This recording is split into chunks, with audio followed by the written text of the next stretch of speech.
They told her to walk away, to accept her loss like a woman should, to bow her head and disappear into the margins where poverty swallows the powerless whole. Lena Ashcroft didn't bow. She stormed into that manor hall at first light with nothing but a fistful of papers and a fury that could burn kingdoms. What happened next, when a king walked through her door and she refused to kneel, would rewrite everything. Stay until the end. You won't believe how this ends. Drop a comment with your city so I know you're watching. The hinges screamed when Lena kicked the door open. Not pushed, kicked. Every head in the manor hall snapped toward her. A dozen men in pressed wool coats, clerks bent over ledgers, and at the far end of the long oak table, Lord Garrick Thornwell himself, mid-sip of his morning tea. The cup paused at his lips. His eyes narrowed. Lena didn't care. She marched straight down the center aisle, boots tracking mud across polished stone, her cloak still damp from the pre-dawn rain. In her right hand, she clutched a leather satchel so worn the strap had been replaced twice with knotted rope. Her knuckles were white around it. "You," she said, pointing directly at Thornwell, "are a thief." The room went silent. Not the quiet of respect, the silence of shock, of men waiting to see if she'd just signed her own death warrant. Lord Thornwell set his teacup down with exaggerated care. He was a broad man, well-fed, with silver threading through his beard and rings on every finger. The kind of man who'd never missed a meal or worried where the next one would come from. "Excuse me?" His voice was calm, dangerous. "You heard me." Lena's voice didn't shake. It should have. She was 23 years old, alone, and standing in a room full of men who could have her thrown out, or worse, with a single word. But her father had raised her to stand straight, and even dead, he wasn't going to watch her crumble now. She slammed the satchel onto the table. Papers spilled out. Deeds, receipts, land surveys, all of them creased and stained but legible. "My father's mill, the land it sits on, the water rights to the Eastern Creek. You seized them 6 months ago under a false claim of unpaid taxes." "Your father," Thornwell said slowly, leaning back in his chair, "died owing the crown 3 years' worth of levies. The mill was forfeit, legal and binding." "Legal?" Lena's laugh was sharp, bitter. "You filed the claim 2 weeks after he died. 2 weeks, before his body was even cold. And the debt you cited?" She snatched up one of the papers and held it high. "Paid in full, 18 months before his death, stamped and witnessed by your own tax collector." A clerk near the wall shifted uncomfortably. Another pretended to study his ledger. Thornwell's expression didn't change. "Records can be misinterpreted by those unfamiliar with legal processes." "Don't!" Lena's voice cracked like a whip. "Don't you dare talk to me like I'm stupid. I've been running numbers since I was 8 years old. I know what paid means. I know what forgery looks like. And I know what you are." The Lord stood. He was taller than she'd expected, and the weight of his presence filled the room. "Miss Ashcroft, I understand you're grieving. Loss clouds judgment. But you will not come into my house and hurl accusations. Then take me to court." That stopped him. Lena stepped forward, close enough now that she could see the small blood vessels webbing his nose, the way his jaw tightened. "If this is legal, if I'm wrong, then take me to a magistrate. Let me present my evidence. Let a judge decide." "The magistrate," Thornwell said, voice dropping to something colder, "is a very busy man. He doesn't have time for every peasant girl with a grievance and a dead father's paperwork." "Then make time." "You're dismissed. I'm not leaving." The air in the room shifted. 2 guards near the doorway straightened. One of them rested a hand on his belt, near the truncheon hanging there. Thornwell smiled. It didn't reach his eyes. "Miss Ashcroft, you've had your say. You've made your little scene. Now go home before you embarrass yourself further." "Embarrass myself?" Lena's voice rose, raw and shaking now, not with fear, but with rage. "You stole my home, my livelihood, everything my father built. You think I care about embarrassment? I care about justice." "Justice," Thornwell repeated, as if tasting the word. "Justice is for those who can afford it." "Then what's left for the rest of us?" He shrugged. "Mercy, if you're lucky." Lena felt something crack inside her chest. Not break. She'd been broken before and survived. This was different. This was the moment when the last thin thread of hope snapped and left only clarity behind. She wasn't going to get justice here. Not from him. Not from this room full of men who saw her as nothing more than an inconvenience to be swept aside. But she wasn't leaving. "You want me to go?" she said quietly. "You'll have to drag me out." Thornwell's smile faded. He gestured to the guards. They moved toward her. Lena didn't run. She planted her feet, lifted her chin, and stared straight into Thornwell's eyes. "Let them grab her. Let them haul her out kicking and screaming. Let every person in this house see what kind of man their lord really was." The guards were 3 steps away when the door opened again. Not kicked this time. Pushed. Calmly. Deliberately. Every person in the room turned. The man who entered wasn't dressed like the others. No fine coat, no polished boots. He wore travel-stained riding leathers, a plain cloak thrown over one shoulder, and his dark hair was tied back in a way that suggested function over fashion. He was tall, lean, and moved with the kind of quiet certainty that made people step aside without being asked. But it was his eyes that stopped Lena cold. Gray, sharp, the kind of eyes that saw everything and gave away nothing. "Your Majesty." Thornwell's voice cracked on the second word. The room exploded into motion. Chairs scraped back. Men dropped into hurried bows. The guards froze mid-step, suddenly very interested in the floor. Lena didn't move. Couldn't. Her brain was still catching up. Majesty. King Rowan Viral stood in the doorway, dust on his boots and an unreadable expression on his face. He let his gaze sweep the room once, slowly, methodically, before settling on Lena. "You were saying something about justice," he said. His voice was low, calm, and absolutely unyielding. Lena swallowed hard. Her mouth had gone dry. Every instinct screamed at her to bow, to apologize, to back down like everyone else in the room clearly expected her to. She didn't. "I was saying," she said, and her voice came out steadier than she felt, "that Lord Thornwell stole my father's land through fraudulent claims, and that I have proof." A muscle twitched in Thornwell's jaw. "Your Majesty, this woman—" Rowan held up one hand. Thornwell went silent. The king stepped further into the room, his boots echoing on stone. He moved past the bowing clerks, past the guards, and stopped directly in front of the table where Lena's papers lay scattered. He picked one up. Read it. Set it down. Picked up another. No one spoke. Lena watched him, heart hammering so hard she could feel it in her throat. She'd heard stories about King Rowan Viral. Everyone had. He'd taken the throne young after his father's sudden death, and in the 5 years since, he'd earned a reputation as a ruler who didn't suffer fools or corruption. But he was also a man who moved in circles so far above hers that she'd never imagined standing in the same room as him, let alone having him read her father's land deeds. "These taxes," Rowan said, still looking at the papers. "They were paid?" "Yes," Lena said. "When?" 18 months before my father's death. The receipt is there, 3rd page down. Signed by Lord Thornwell's own collector." Rowan found it, read it. His expression didn't change, but something in the set of his shoulders did. He looked up at Thornwell. "You seized the property 2 weeks after the man died? The claim was filed according to 2 weeks." Rowan's voice cut through the explanation like a knife. "Before any formal estate review, before the daughter had time to even bury him properly. The process, Rowan said quietly, seems remarkably efficient when it benefits you." Thornwell's face went red. "Your Majesty, I assure you, everything was done in accordance with the law." "Then you won't mind if I review the records myself?" It wasn't a question. Thornwell opened his mouth, closed it, opened it again. "Of course, Your Majesty. Though I must say the girl is emotional. Grief can distort—" "The girl," Lena snapped, "is standing right here. And the girl has a name." Every man in the room flinched. "You didn't interrupt a lord. You definitely didn't interrupt a lord in front of the king." Rowan turned to look at her, really look at her, and for the first time since he'd entered, something almost like amusement flickered in his eyes. "What is it?" he asked. "Lena. Lena Ashcroft."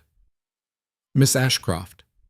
He inclined his head slightly, a gesture of acknowledgement, not deference, but from a king it might as well have been a bow. You believe this seizure was illegal. I don't believe it. I know it. Based on these documents. Based on the truth. Truth, Rowan repeated. He set the papers down and crossed his arms. Everyone in this room believes they're telling the truth, Miss Ashcroft. Truth is often a matter of perspective. Not when you have receipts. A corner of his mouth twitched. Almost a smile. Almost. Fair point. He turned to Thornwell. I'll need your full records. Tax filings, land transfers, correspondence related to this case. Your Majesty, today. Thornwell's mouth snapped shut. Rowan looked back at Lena. And I'll need to see the property. Lena blinked. The mill? Unless you're claiming ownership of something else. No, She shook her head, trying to catch up. It's miles from here, through the woods. The road's barely passable this time of year. Then we'll walk. You want to walk? To my mill. I want, Rowan said, voice flat and final, to see what all this fuss is about. He said it like it was the most reasonable thing in the world, like kings regularly hiked through wilderness to inspect abandoned mills. Lena stared at him, searched his face for any sign he was joking. He wasn't. When? She managed. Now. Now? Unless you have somewhere more pressing to be. She almost laughed. The sound came out strangled. No, I don't. Good. Rowan turned toward the door, then paused and looked back at Thornwell. Have those records ready when I return. All of them. He didn't wait for an answer, just walked out. Lena grabbed her satchel, stuffed the papers back inside, and followed before anyone could stop her. Behind her, she heard Thornwell's voice, low and furious, snapping orders at his clerks. She didn't care. She'd just gotten a king to listen to her. Now she just had to make sure she didn't get herself killed on the walk. The morning air was cold and sharp, the kind that bit at exposed skin and turned breath to fog. Lena pulled her cloak tighter as she hurried to catch up with Rowan, who was already halfway across the courtyard. Your Majesty. Rowan. She stumbled. What? We're about to walk several miles together. You can call me Rowan. She didn't know what to say to that. That doesn't seem appropriate. Neither does making a king hike through mud. But here we are. He glanced back at her. Do you know the way? Of course I know the way. It's my mill. Then lead. Lena pushed past him, partly to take the lead and partly because she needed a moment where he wasn't looking directly at her. Her hands were shaking, not from cold. She'd just yelled at a lord in front of the king. She'd called Thornwell a thief. She'd refused to back down even when guards were moving toward her. And now she was walking into the wilderness with the most powerful man in the kingdom. What the hell was she doing? Miss Ashcroft, she turned. Rowan had stopped a few paces back, one eyebrow raised. The path, he said, gesturing to the left, is that way. You're heading toward the stables. Heat flooded her face. Right. Yes. I knew that. Of course you did. He was smirking, actually smirking. Lena spun on her heel and marched toward the correct path, chin high, refusing to acknowledge the embarrassment burning in her chest. Behind her, she heard him chuckle. It was going to be a very long walk. The forest swallowed them within minutes. The path, and Lena used that term generously, was little more than a deer trail winding through dense undergrowth and over roots that seemed designed to trip anyone foolish enough to try walking quickly. Branches hung low, dripping with leftover rain, and the ground squelched underfoot. Lena had made this walk 100 times. 1,000. She knew every twist, every landmark, every place where the creek ran close enough to hear. Rowan moved behind her in silence. She'd expected questions, expected him to complain about the mud or the cold, or the branches whipping back into his face when she didn't hold them. Expected something. But he just walked, steady, quiet, like he did this every day. It unnerved her more than conversation would have. Why are you here? She asked finally, not turning around. You invited me. I didn't invite you. You invited yourself. Semantics. You're the king. You could have sent someone. A magistrate. An investigator. Anyone. I could have. So why didn't you? Silence. Lena stopped and turned to face him. He nearly walked into her, stopping just short, close enough that she had to tilt her head back to meet his eyes. "Why?" she repeated.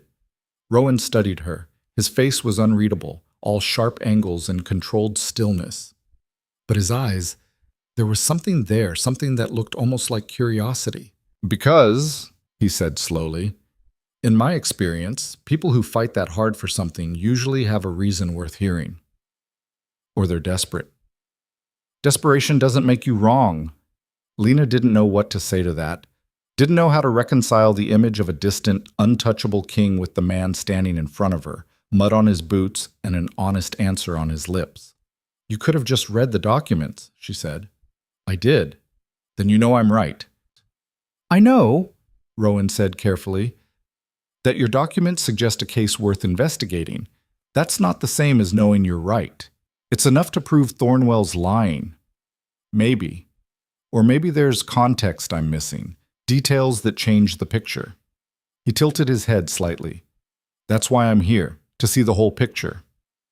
And if the picture proves I'm telling the truth, then Lord Thornwell and I are going to have a very unpleasant conversation." The way he said it, flat, final, with an edge of something cold underneath, sent a shiver down Lena's spine that had nothing to do with the weather. She believed him. "Come on," she said, turning back to the path. "We're halfway there." They walked in silence for a while longer.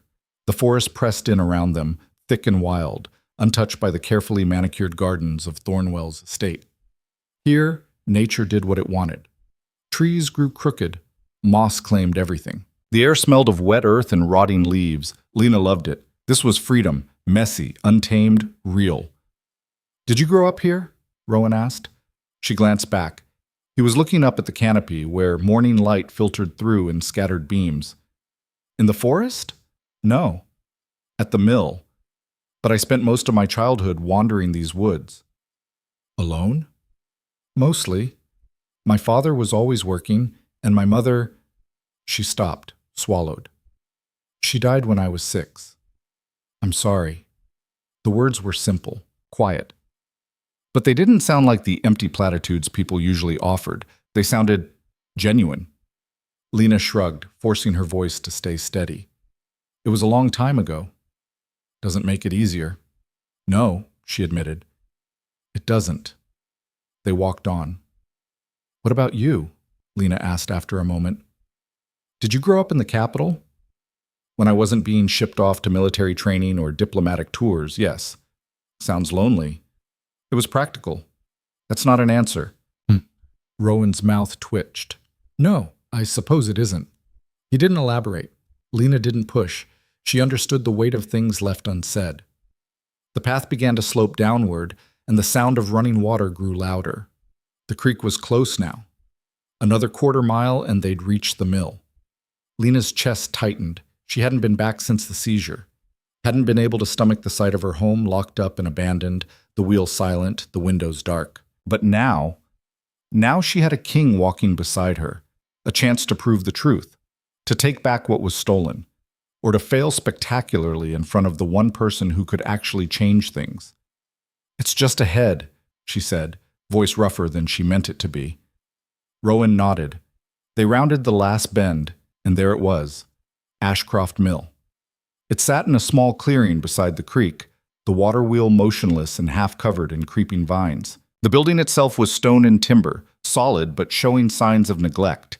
Shutters hanging crooked, the roof missing shingles in places, weeds growing wild around the foundation.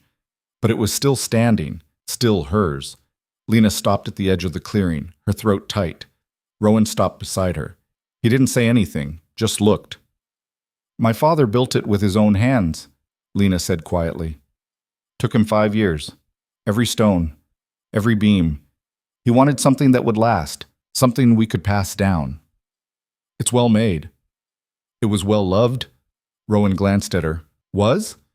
"Before Thornwell took it." She forced herself to move forward, crossing the clearing toward the mill. "Before he decided it was worth more to him than it was to me." The door was locked. Lena had expected that. She pulled a key from her pocket, the one she'd refused to surrender, the one Thornwell's men hadn't thought to demand, and slid it into the lock. It turned with a rusty click. The door swung open. Inside, the mill was dim and cold, dust motes dancing in the thin light that crept through the shutters. The grindstone sat silent in the center of the room, covered in a fine layer of grime. Sacks of grain, long since gone to rot, slumped in the corner. Tools hung on the walls, untouched. It smelled like abandonment. Lena stepped inside, her boots echoing on the wooden floor. Rowan followed. He moved slowly through the space, running a hand along the grindstone, examining the wheel's gears through the open back wall. He didn't speak, didn't rush, just looked. Lena watched him, heart pounding. She didn't know what he was seeing, didn't know if this would be enough. Finally, he turned to face her. "Tell me what happened," he said. "All of it, from the beginning." So she did. She told him about her father's illness, about the slow, brutal decline that stole his strength and left her running the mill alone for the last year of his life. About the taxes they'd scraped together and paid, every copper, every debt cleared. She told him about the morning she'd come back from town to find Thornwell's men at her door, about the papers they'd shoved in her face, the claims of unpaid levies, the order to vacate immediately. She told him about the weeks she'd spent searching for proof, begging clerks and collectors to check their records, being turned away again and again. And she told him about this morning, about the decision to storm into that manor hall and force them to listen. "Because," she finished, voice hoarse, "I had nothing left to lose, and I'd rather die fighting than live on my knees." Rowan was silent for a long moment. Then he said, "You're not going to die." Lena laughed bitterly. "You don't know that." "Yes," he said, meeting her eyes. "I do." There was something in his gaze, something fierce and immovable, that made her breath catch. "Why?" she whispered. "Why do you care?" Rowan stepped closer, close enough that she could see the faint scar along his jawline, the way his eyes weren't just gray but flecked with pale blue. "Because you were right," he said quietly. "This morning, in that hall. You were right to fight, right to refuse to back down, and I'll be damned if I let Thornwell or anyone else punish you for it." Lena's heart was racing now, loud in her ears. She didn't understand this, didn't understand why a king would walk miles through the woods for a woman he didn't know, why he'd stand here in this abandoned mill and promise her protection. But she believed him, and that terrified her almost as much as everything else. "What now?" she asked. "Now," Rowan said, "we go back. I review those records, and I make very sure Lord Thornwell understands that theft, especially from those who can't fight back, is not something I tolerate in my kingdom. And if he tries to fight it," Rowan's smile was sharp and cold, "then he'll learn very quickly why people don't fight me." Lena should have been afraid of that smile, of the edge in his voice, of the promise of violence lurking just beneath the surface. She wasn't. She was grateful. "Thank you," she said. Rowan shook his head. "Don't thank me yet. Wait until you have your mill back." "I will." "Confident." "Desperate," she corrected. "You said it yourself. Doesn't make me wrong." This time his smile was real, small but real. "No," he said. "It doesn't." They left the mill together, locking the door behind them. The walk back felt different. Shorter, maybe, or just less heavy. Lena didn't know. What she did know was that something had shifted between her and Rowan, between her and the future she'd thought was lost. For the first time in 6 months, she let herself hope. And when they emerged from the forest and saw Thornwell's manor waiting in the distance, she didn't feel afraid. She felt ready. The guards at the manor gate stepped aside without a word when they saw Rowan approaching. Their eyes flicked to Lena, then away, as if looking at her too long might implicate them in something they didn't understand. Lena kept her spine straight and her gaze forward. Let them stare. Let them wonder. She'd stopped caring what Thornwell's people thought of her the moment the king had agreed to walk to her mill. Rowan pushed through the main doors without breaking stride. The hall was fuller now than it had been at dawn. Servants moving between rooms, minor officials clustered near the windows, a few well-dressed merchants waiting near the stairs. All of them froze when Rowan entered. "Lord Thornwell," Rowan called out, his voice cutting through the murmur of conversation. "My study, now." It wasn't a request. Thornwell emerged from a side corridor, his face carefully neutral, but Lena caught the tightness around his mouth, the way his hands flexed at his sides. He was angry, trying to hide it, failing. Your Majesty. Thornwell inclined his head in a shallow bow. I trust your inspection was informative. It was. Rowan didn't elaborate. He turned to one of the servants hovering near the door. Bring us tea, and make sure we're not disturbed. The servant nodded and disappeared. Rowan gestured toward the corridor Thornwell had just exited. Shall we? Thornwell's jaw tightened, but he turned and led the way. Lena moved to follow. Miss Ashcroft. Thornwell's voice stopped her cold. He didn't turn around. This is a private matter between His Majesty and myself. I'm sure you understand. Actually, Rowan said, glancing back, she's coming with us. Thornwell spun around. Your Majesty, with all due respect, she's the injured party. She has a right to hear what's said. She's made accusations she can't prove. Then you have nothing to worry about. Rowan's tone was pleasant. His eyes weren't. Unless you'd prefer I conduct this inquiry without you present. Thornwell's face went red. Of course not. Good. Then let's proceed. The study was smaller than Lena had expected, lined with bookshelves, a large desk dominating the center of the room, windows overlooking the eastern gardens. Thornwell moved behind the desk like it was a shield. Rowan took the chair opposite, settling into it with the kind of ease that made it clear he'd sat in far grander seats and found them equally unremarkable. Lena stood near the door, uncertain. She didn't belong in rooms like this, didn't know the rules. Rowan glanced at her, then nodded toward the chair beside his. She hesitated. Sit, he said, not unkindly, but firm. She sat. Thornwell's eyes narrowed. Your Majesty, I must protest. Noted. Rowan leaned back, fingers steepled in front of him. Now, the records I requested. Where are they? Thornwell gestured to a stack of ledgers and loose papers piled on the corner of the desk. Everything related to the Ashcroft estate, as you asked. Good. Rowan pulled the stack toward him and began flipping through the top ledger. His expression remained unreadable, but Lena watched his eyes move across the pages, quick, methodical, missing nothing. The silence stretched. Lena's hands twisted in her lap. She wanted to speak, to point out the inconsistencies she'd already found, but Rowan had told her to sit. So she sat and waited. Finally, Rowan set the ledger down. This tax assessment, the one filed 3 months before Ashcroft's death, it lists his outstanding balance as 420 silver marks. Correct, Thornwell said. And this receipt, Rowan held up the paper Lena had brought, shows full payment of 420 silver marks, 18 months before his death. There were additional levies, which were assessed when? Thornwell hesitated. I'd have to check the exact dates. Do that. Thornwell shuffled through the papers, his movements sharp, agitated. He pulled out another ledger, flipped it open, scanned the entries. His frown deepened. Well, Rowan prompted. The additional assessments were noted in the regional tax records, filed with the Crown's office. Filed when? I don't have those documents here. How convenient. Thornwell's head snapped up. Your Majesty, I assure you. You assure me often, Rowan interrupted, but your assurances don't match your records. The records are accurate. Then explain this. Rowan pulled another paper from the stack, one Lena hadn't seen before. This is the deed transfer, dated 2 weeks after Ashcroft's death, as Miss Ashcroft stated. It lists the reason for seizure as failure to pay outstanding levies. But according to your own ledger, those levies weren't assessed until after the transfer was already filed. The room went very quiet. Lena's heart hammered in her chest.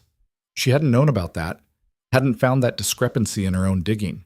Rowan had. Thornwell's face had gone from red to pale. There must be an error in the filing dates. Must there? Clerical mistakes happen, not ones this convenient. Rowan set the paper down with exaggerated care. Not ones that just happen to allow you to seize valuable property from a recently orphaned woman. I had every legal right. You had no right. Rowan's voice dropped, cold and final. You fabricated a debt, filed false claims, and stole land that didn't belong to you. The only question now is whether you did this alone or if others were involved. Thornwell shot to his feet. You can't prove that. I just did. That's conjecture, interpretation. You're taking the word of a grieving girl over documented fraud, Rowan finished. He stood as well, slower, more deliberate.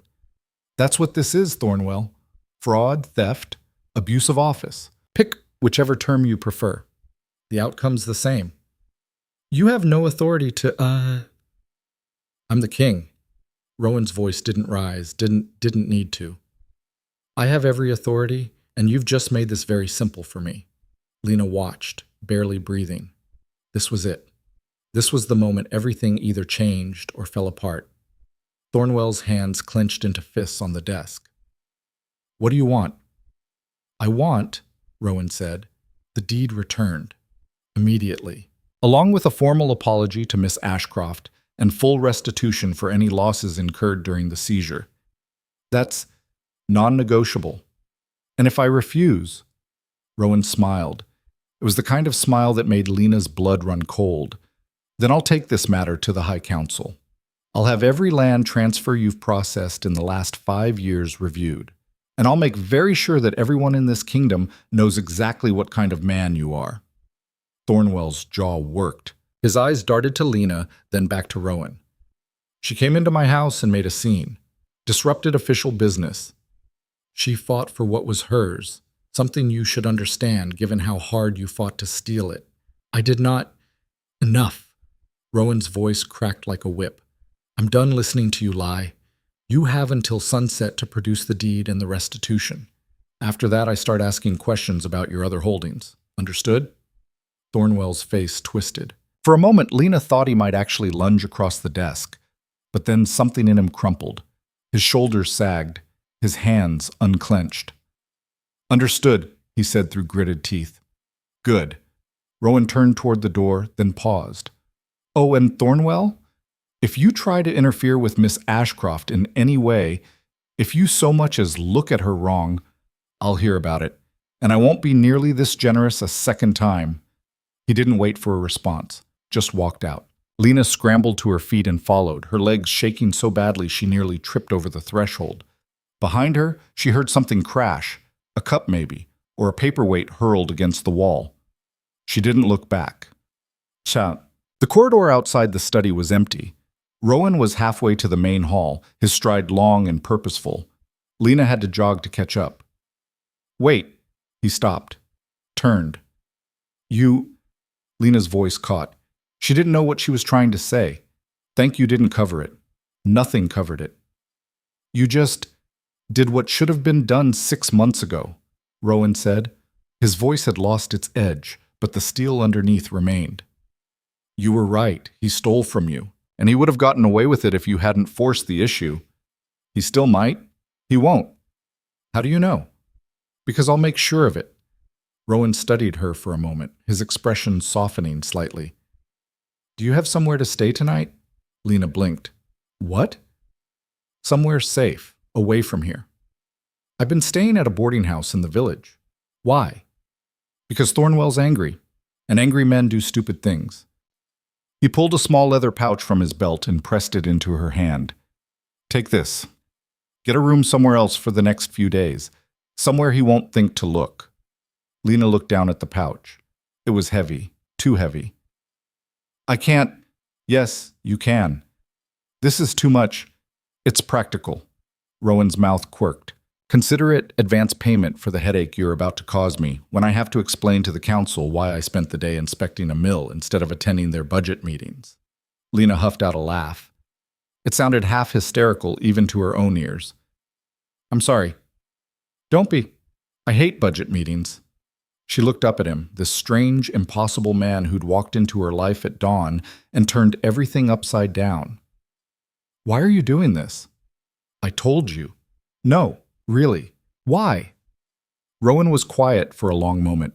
His eyes searched hers, and Lena had the unsettling feeling that he was seeing far more than she wanted to show. Because, he said finally, someone did this to my mother once. Took something that belonged to her. Used their power to make sure she couldn't fight back. His voice went distant, hard. And no one helped her. No one stood up. They just let it happen. Lena's breath caught. What happened to her? She died 3 years later. Never got back what was stolen. His gaze refocused on Lena. So when I see someone fighting the way you fought this morning, I don't walk away. I can't. Lena didn't know what to say, didn't trust herself to speak. Rowan seemed to understand. He inclined his head slightly, that same gesture of acknowledgement from earlier, and turned to leave. Rowan? He stopped, looked back. Thank you. His smile was small, sad, and gone almost before it appeared. Get somewhere safe, Lena. I'll send word when Thornwell produces the deed. Then he was gone, striding down the corridor toward the main doors, leaving Lena standing alone with a pouch of coins in her hand and a knot in her chest she couldn't name. Lena didn't go to the boarding house. She should have. Rowan had told her to find somewhere safe, and she'd meant to listen. But the moment she stepped outside the manor gates, her feet carried her in the opposite direction, toward the village, yes, but not to shelter, to the tavern. The broken wheel sat on the edge of the village square, a squat stone building with a crooked sign and windows so grimy they barely let in light. It was the kind of place where mill workers and field hands drank away their wages, where arguments ended in broken furniture and the occasional black eye. It was also where Lena's father had spent his last good night, 3 weeks before the illness took him. She pushed through the door. The inside was dim and smelled like stale beer and wood smoke. A handful of patrons sat scattered at the tables, mostly men, rough-looking, the kind who worked with their hands and carried the weight of it in their shoulders. A few glanced up when she entered. Most didn't bother. Lena made her way to the bar. The barkeep was a woman named Marta, broad-shouldered, gray-haired, with a face that suggested she'd seen everything and wasn't impressed by any of it. She looked up when Lena approached, one eyebrow lifting. Ashcroft, she said, not quite a greeting. Marta, heard you caused a scene at Thornwell's this morning. Word travels fast. Always does when it involves you. Marta wiped down the bar with a rag that had seen better days. What do you want? Information. That'll cost you. Lena pulled a silver coin from Rowan's pouch and set it on the bar. Marta's eyes widened slightly. She picked up the coin, tested it between her teeth, then pocketed it. What kind of information? The kind that tells me who else Thornwell's done this to. Marta went very still. Done what to? Stolen from, cheated, taken land he had no right to. That's dangerous talk. I know. You could get hurt. I know that too. Marta studied her for a long moment. Then she sighed and leaned forward, voice dropping. There's 3 families I know of, maybe more. Widow named Karis, lost her husband's farm 2 years back. Same excuse. Unpaid taxes. Only she swears she paid them. Where is she now?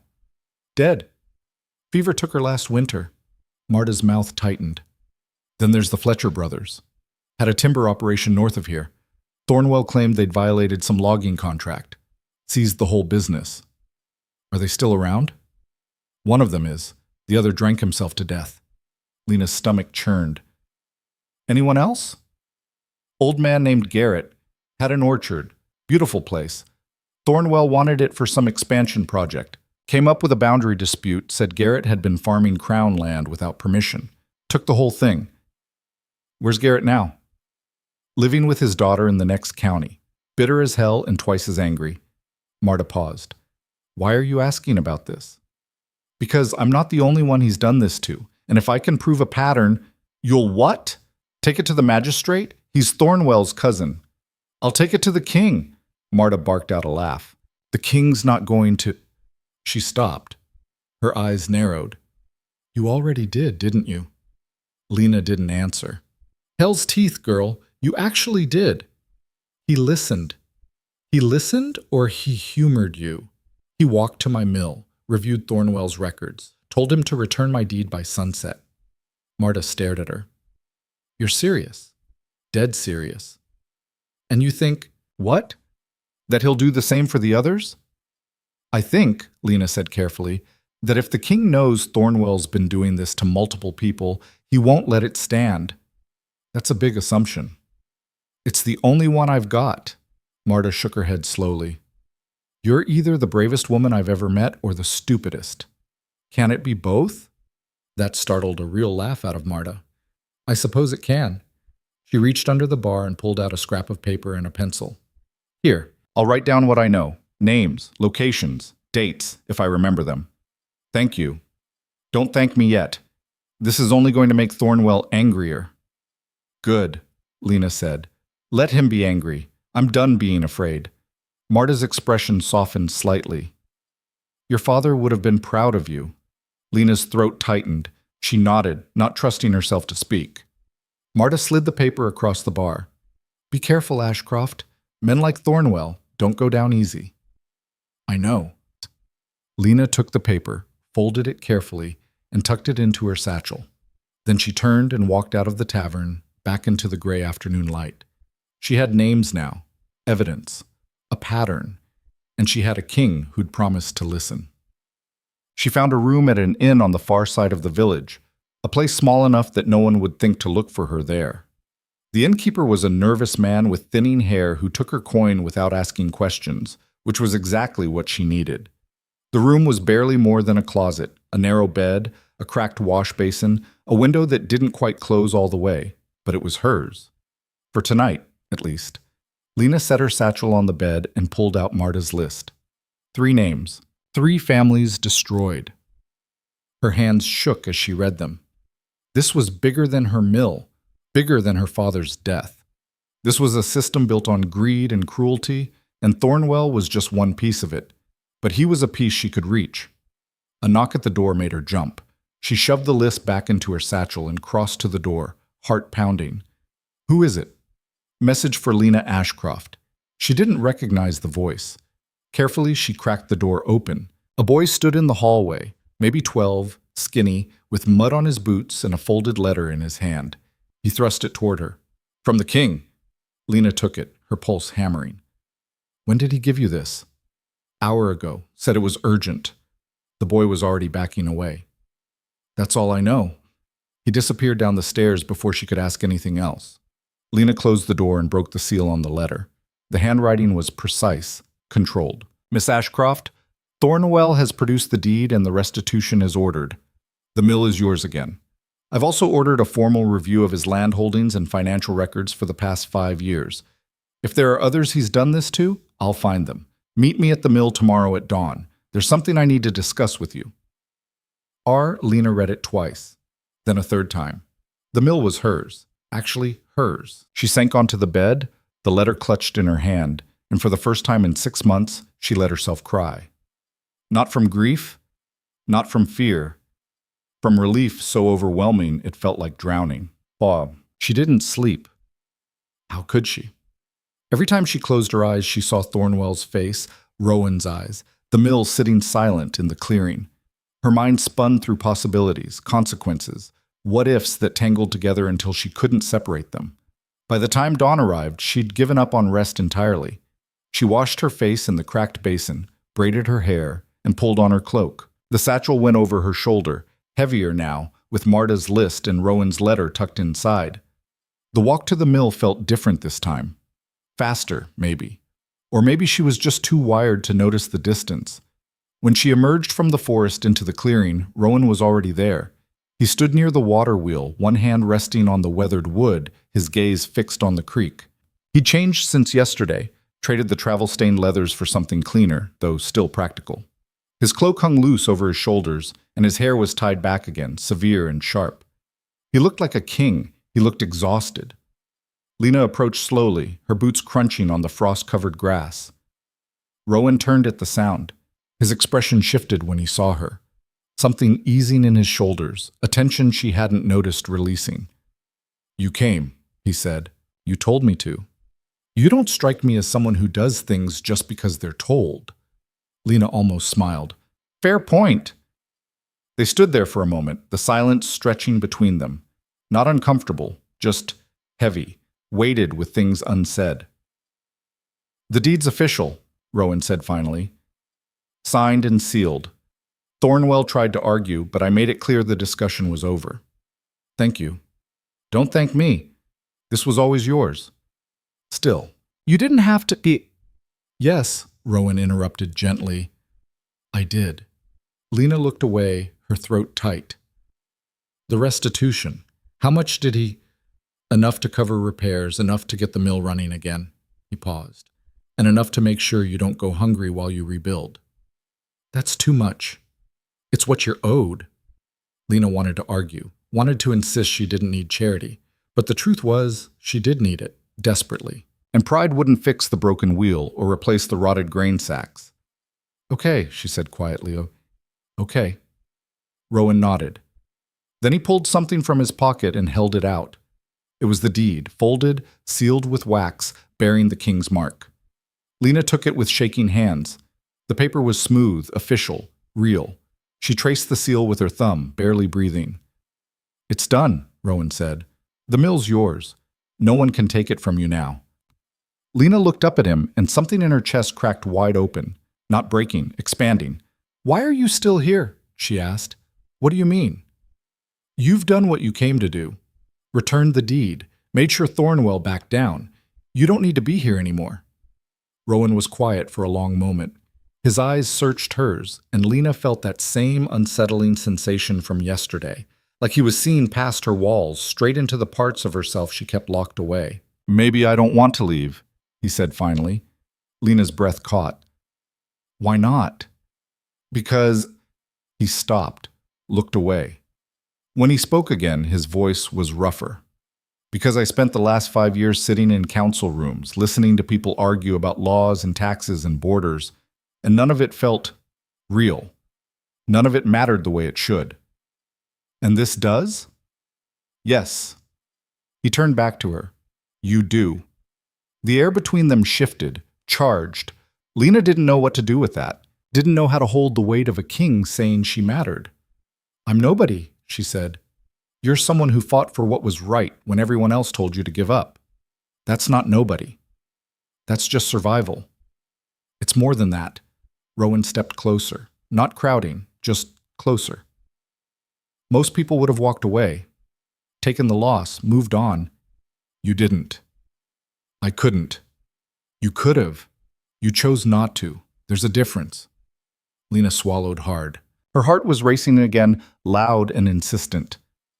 What do you want from me, Rowan? I want... He stopped, exhaled. I don't know. I just know I don't want to walk away yet. You're the king. You can't just stay here. Why not? Because you have a kingdom to run. The kingdom will survive a few more days without me. Will it? Rowan's mouth curved slightly. You'd be surprised how well things run when I'm not actively interfering. Lena huffed out a laugh despite herself. That can't be true. Sadly, it is. They stood there, the mill quiet behind them, the creek rushing past. The morning light was soft, diffused through the trees, and Lena realized with a start that this was the first time in months she'd felt still. Not calm, exactly, but not drowning either. I found something, she said abruptly. Rowan's expression sharpened. What? She pulled Marta's list from her satchel and handed it to him. He unfolded it, read it quickly. His jaw tightened. Where did you get this? The tavern. The barkeep knows things. 3 families. At least, there might be more. Rowan looked up at her. You're serious about this? Thornwell didn't just steal from me. He's been doing this for years. And if you're going to review his records anyway, you should know who else to look for. You realize this makes you a target. I'm already a target. Not like this. Before, it was personal. Now you're threatening his entire operation. Good. Well, Rowan stared at her. Then, unexpectedly, he laughed. You're insane. Probably. Definitely. But he was smiling now. Really smiling. All right, I'll look into these names, and if they check out, when they check out. When they check out, he conceded, Thornwell's going to have a much bigger problem than just returning your mill. He deserves it. He does. Rowan folded the list and tucked it into his pocket. But this is going to take time. Investigations, testimonies, legal proceedings. It won't be quick. I can wait. Can you? Lena met his eyes. I've waited 6 months to get my mill back. I can wait however long it takes to make sure he doesn't do this to anyone else. Rowan nodded slowly. Then I'll make sure it happens. Promise? I promise. The word hung between them, solid and binding. Lena believed him. She didn't know why. Didn't know him well enough to trust him this completely.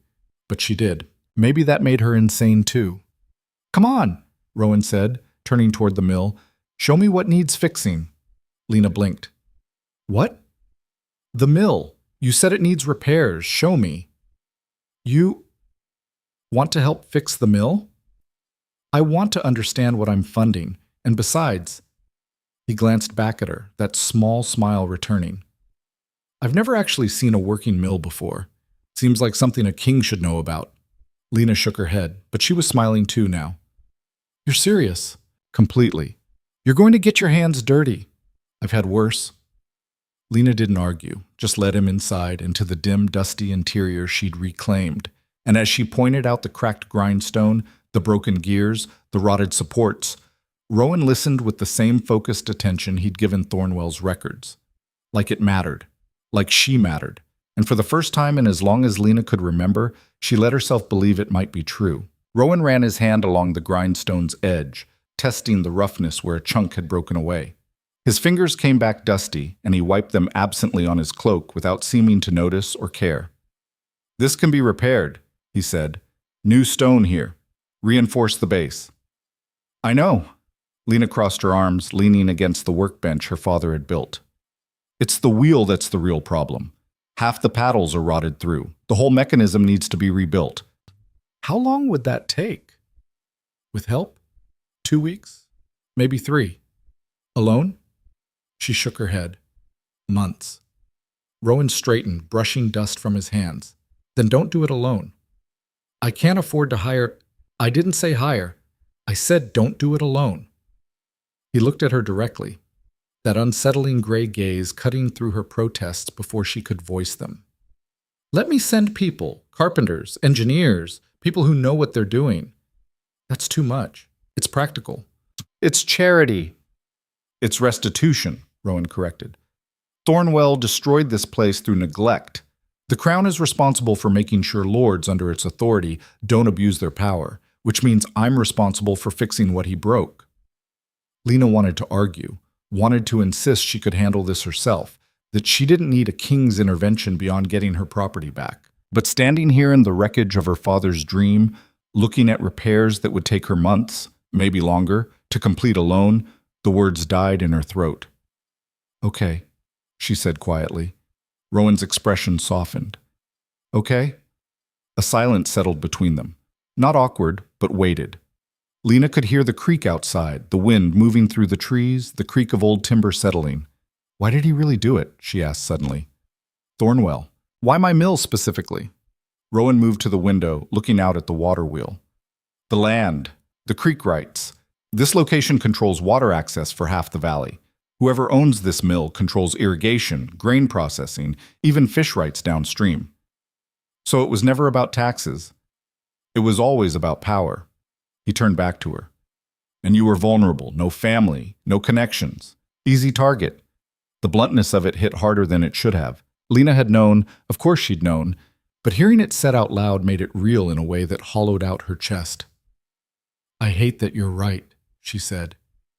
I hate that I am too. They stood there, the mill quiet around them, and Lena felt something shift, some barrier between them thinning. She didn't know when it had started, somewhere between the manor hall and the forest path maybe, or in the moments when he'd stood beside her in Thornwell's study and refused to let her be dismissed. Can I ask you something? Lena said. You just did. Something real, Rowan's mouth quirked, as opposed to my imaginary answers. You know what I mean? He sobered. Ask. Why are you still here? And don't say it's because you want to understand the mill or because the kingdom can survive without you. The real reason. Rowan was quiet for a long moment. When he spoke, his voice was lower, rougher. But because when I walked into that hall yesterday morning and saw you refusing to back down, I saw someone who gave a damn. About justice, about what's right. Not about politics or alliances or what would benefit them most. He paused. I haven't seen that in a long time. Maybe ever. Lena's breath caught. That's a lonely thing to say. It's an honest one. You're the king. You're surrounded by people. Surrounded, yes, but most of them want something from me. A favor, a position, an advantage. They don't see me. They see the crown. His eyes met hers.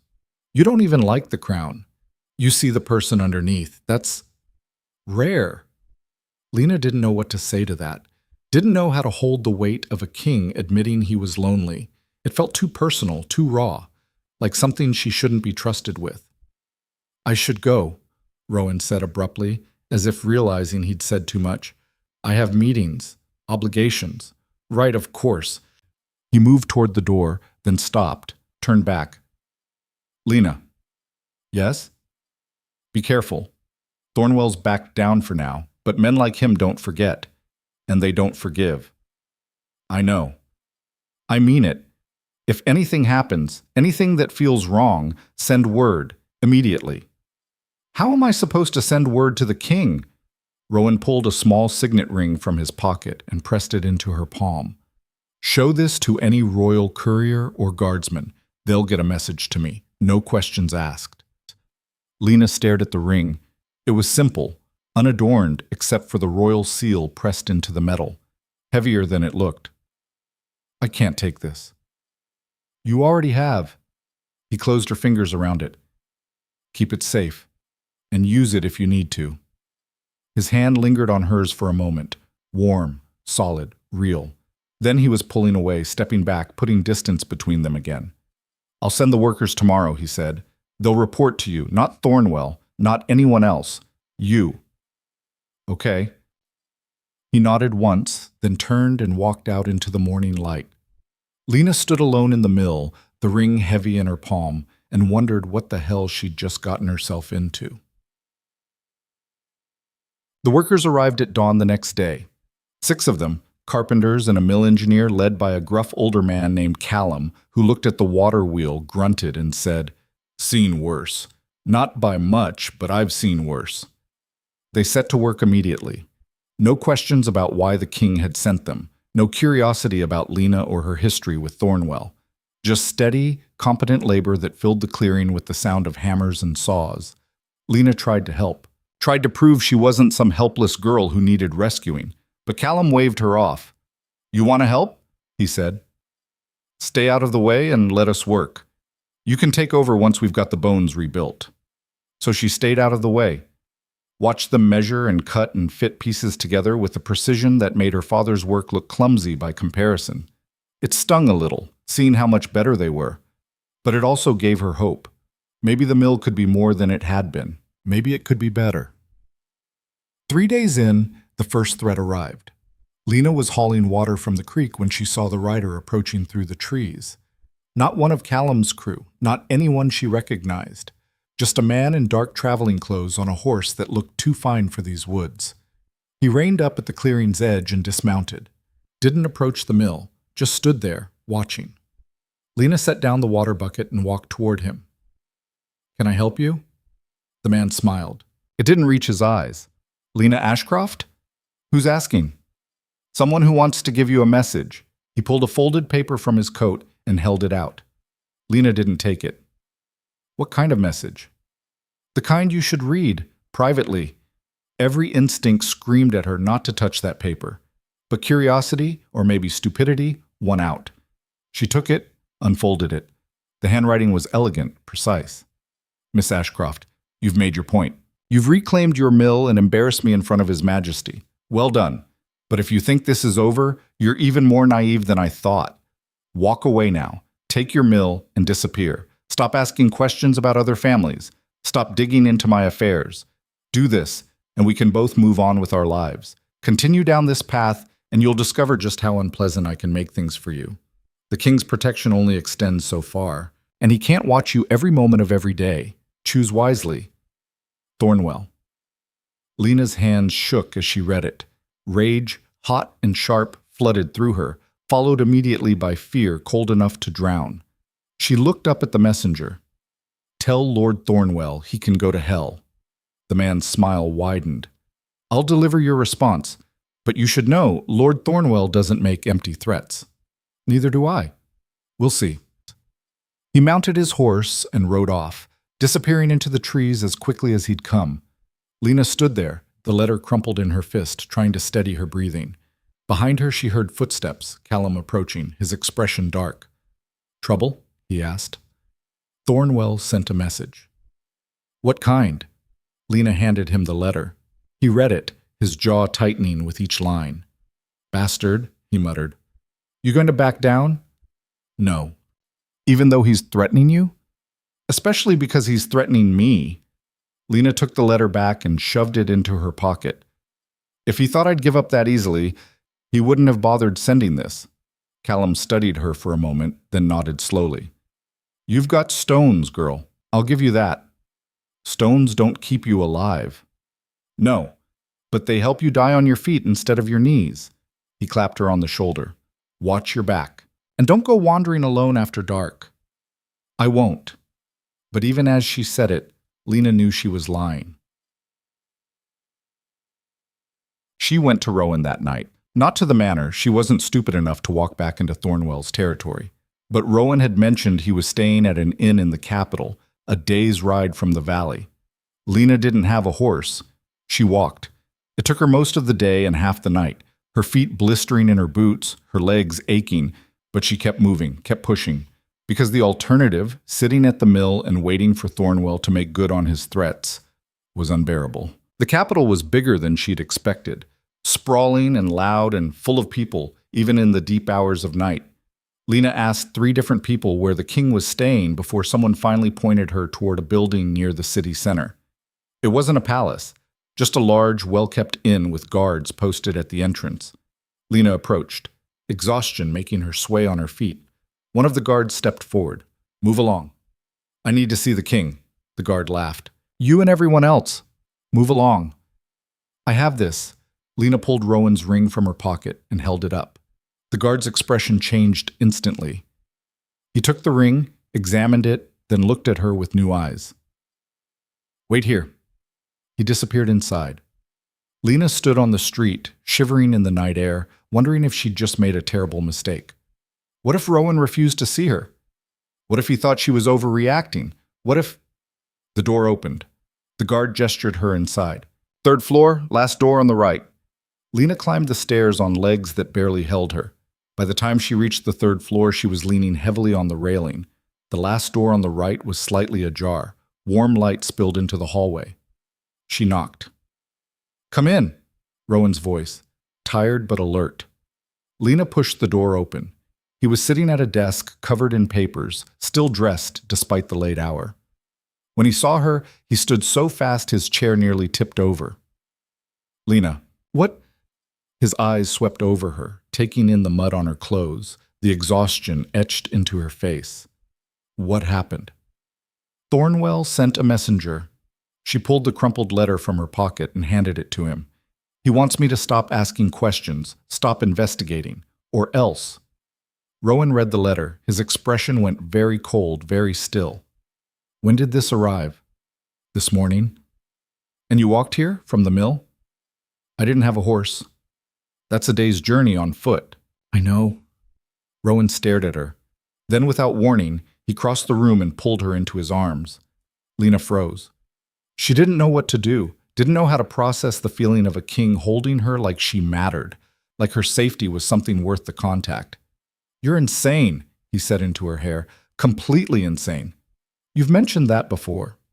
"I'll keep mentioning it until it sinks in." He pulled back, hands on her shoulders, eyes searching her face. "You could have sent word, used the ring. I would have come to you. I needed to get out of there, needed to move. If I'd stayed..." She stopped, swallowed. "I couldn't just sit there and wait for him to make good on his threats." "So you walked through the night, alone, to find me?" "Yes." "Why?"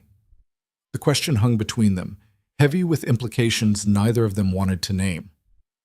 "Because," Lena said quietly, "I didn't know who else to trust." Rowan's hands tightened on her shoulders. Something flickered in his eyes, something raw and unguarded. "You trust me?" "I don't know. Maybe. Probably more than I should." "That's not an answer." "It's the only one I've got." For a long moment, they just stood there. close enough that Lena could feel the warmth radiating from him, could see the faint scar along his jaw, the lines of exhaustion around his eyes. "You need to sleep," Rowan said finally. "I'm fine. You're dead on your feet. I'll find a room. You'll stay here." He gestured to a door on the far side of the room.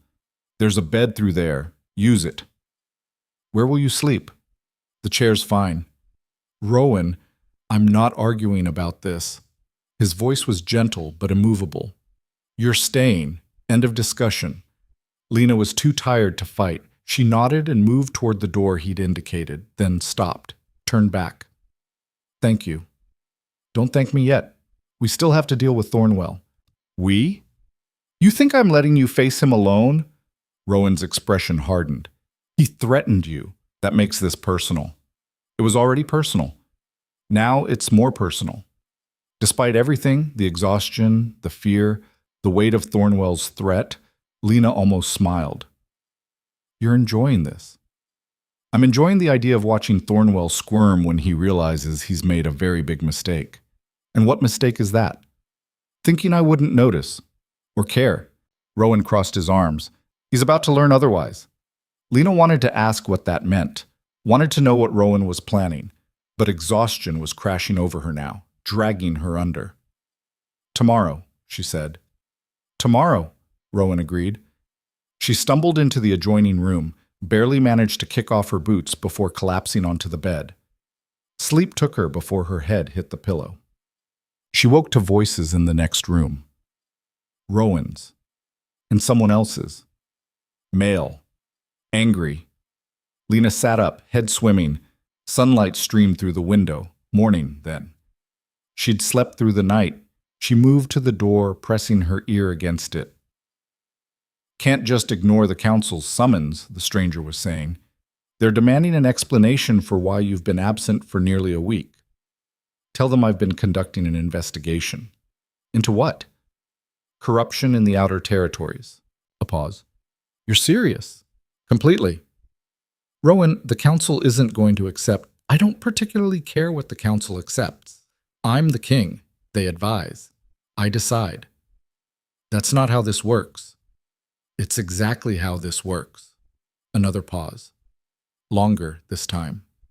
"This is about that girl, isn't it? The one with the mill." Lena's breath caught. "Her name," Rowan said coldly, "is Lena Ashcroft. And yes, this is about her, among other things." Other things? Systematic abuse of power by Lord Thornwell, fraudulent land seizures, threats against citizens under my protection." Rowan's voice dropped.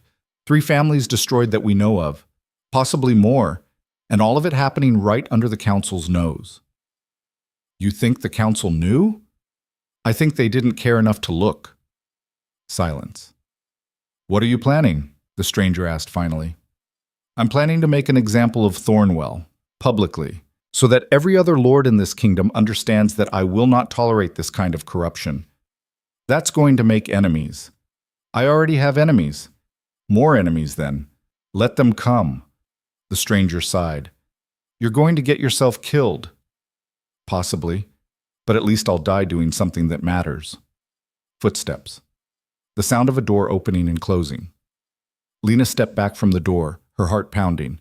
Rowan was going to war with Thornwell, with the council, with anyone who stood in his way, and he was doing it for her.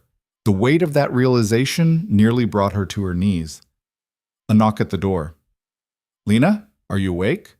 She opened the door. Rowan stood on the other side, looking tired but determined. "I heard," she said. "I figured you might."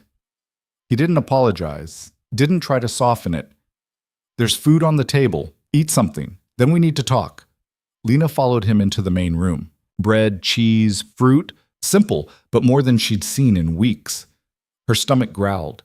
She ate in silence while Rowan paced, thinking. "Who was that?" she asked finally. "The man you were talking to." "Marcus. My chief advisor, also my oldest friend, though he'd deny it if asked. He thinks you're making a mistake. He thinks I'm being reckless. He's probably right. But you're doing it anyway." "Yes." Lena set down the bread. Why? Rowan stopped pacing, looked at her. Because if I don't, nothing changes. Thornwell keeps stealing, other lords keep abusing their power, and people like you keep getting crushed by a system that's supposed to protect them. One case won't change the system. No, but it's a start. He sat down across from her. I need to ask you something, and I need you to answer honestly. Okay. Are you willing to testify, publicly, in front of the council, against Thornwell? Lena's throat went dry. Testify how? Everything. The seizure, the fraudulent claims, the threats, all of it. He leaned forward. It won't be easy. Thornwell's lawyers will try to discredit you. They'll call you a liar, a troublemaker. They'll make you look like you're seeking attention or revenge. I am seeking revenge. I know, but they'll use that against you. Lena thought about standing in front of a room full of powerful people and accusing one of their own, about the target it would paint on her back. If I say no, she asked, then I'll find another way. It'll be harder, take longer, but I'll find it. And if I say yes, then you become the face of this fight, for better or worse. People will know your name, your story. Some will support you, others will hate you for it. He paused. It could ruin you. I'm already ruined. No, you're not. And I won't let you believe you are. Lena looked at him, really looked at him, at the exhaustion etched into his face, the determination burning in his eyes, the way he sat across from her like they were equals when they absolutely weren't. Why do you care this much? She asked. I told you. No, really, why? Rowan was quiet for a long time. When he spoke, his voice was barely above a whisper. Because when my mother died, I was 16, old enough to understand she'd been cheated, old enough to want justice, not old enough to do anything about it. His hands clenched on the table. I swore then that when I had the power, I'd never let it happen again. Never let someone suffer because I was too weak or too afraid to act. You were 16. I was the crown prince. I should have done something. You were a child. I was a coward. No. Lena reached across the table and covered his hand with hers. You were grieving and powerless. That's not the same thing. Rowan stared at their joined hands. His thumb moved just slightly, brushing against hers. I'll testify, Lena said. His eyes snapped to hers. Are you sure? No, but I'll do it anyway. Something in Rowan's expression cracked. Relief, maybe, or gratitude, or something deeper she didn't have a name for. Thank you, he said. Don't thank me yet. I might make everything worse. You won't. You don't know that. Yes, he said, squeezing her hand. I do. They sat there, hands linked across the table, and Lena felt the world shift under her feet. This wasn't just about the mill anymore. Wasn't just about justice or revenge or proving she was right. This was about something bigger, something dangerous, and she was walking straight into it with her eyes open. The hearing was set for 3 days later.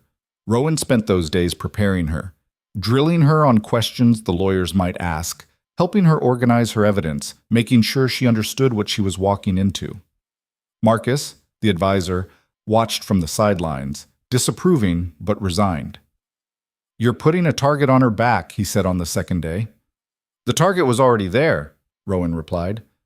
Now she has a weapon to fight back with. A weapon? She's one girl against an entire system. She's more than that. Marcus looked at Lena, then back at Rowan. Something passed between them, some silent conversation Lena wasn't privy to. You care about her, Marcus said finally. Not a question. Rowan didn't answer. Marcus sighed. This is going to end badly. Probably. But you're doing it anyway. Yes. Marcus shook his head and walked out. Lena waited until the door closed. Does he hate me? He doesn't hate you. He's afraid for you. There's a difference. Should I be afraid? Terrified, probably. That's not comforting. It's honest.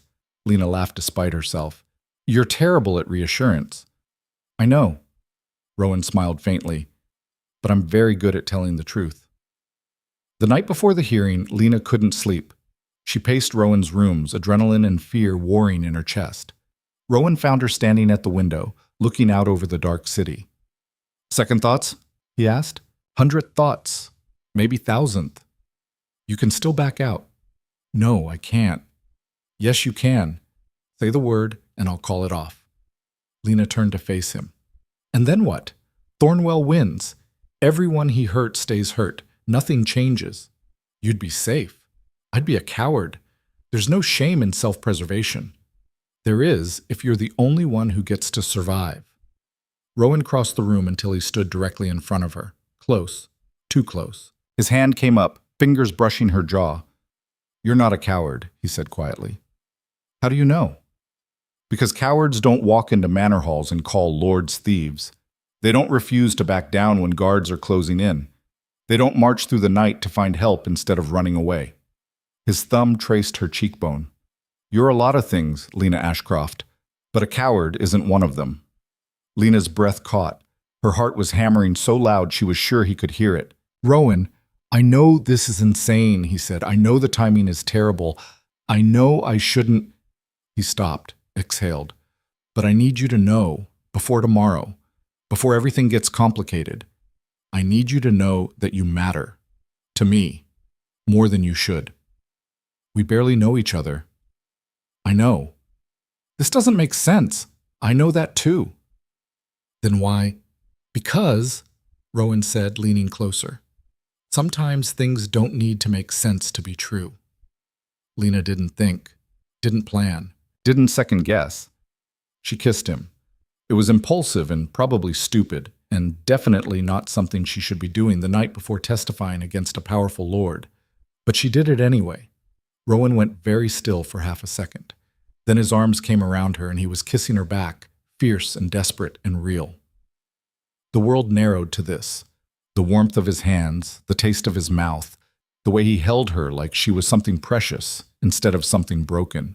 When they finally pulled apart, both breathing hard, Rowan rested his forehead against hers. That was insane, Lena offered. I was going to say perfect. She laughed, breathless and shaky. Same thing, probably. Probably. They stood there, wrapped around each other, and Lena felt something click into place. Something she hadn't even known was missing. Tomorrow, she said. Tomorrow, Rowan agreed. Neither of them moved. Outside, the city slept. Inside, two people who shouldn't have existed in the same world held on to each other and pretended, just for a moment, that everything would be okay. Yet, the council chamber was enormous.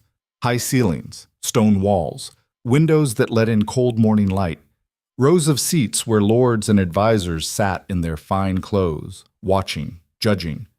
Lena stood at the center of the room, alone, with Thornwell seated across from her and the council presiding from a raised platform. Rowan sat among them, his expression carefully neutral. She couldn't look at him. If she did, she'd lose her nerve. The questioning began. Thornwell's lawyer, a thin man with a voice like ice, started by establishing the timeline. When her father had died. When the seizure had occurred. What debts had been claimed. Lena answered carefully, precisely, the way Rowan had taught her. Then the lawyer shifted tactics. Miss Ashcroft, isn't it true that your father was a poor manager? That the mill was failing even before his death? No. No. But records show the mill's output had declined significantly in his final year. Because he was dying, I was running it alone while caring for him.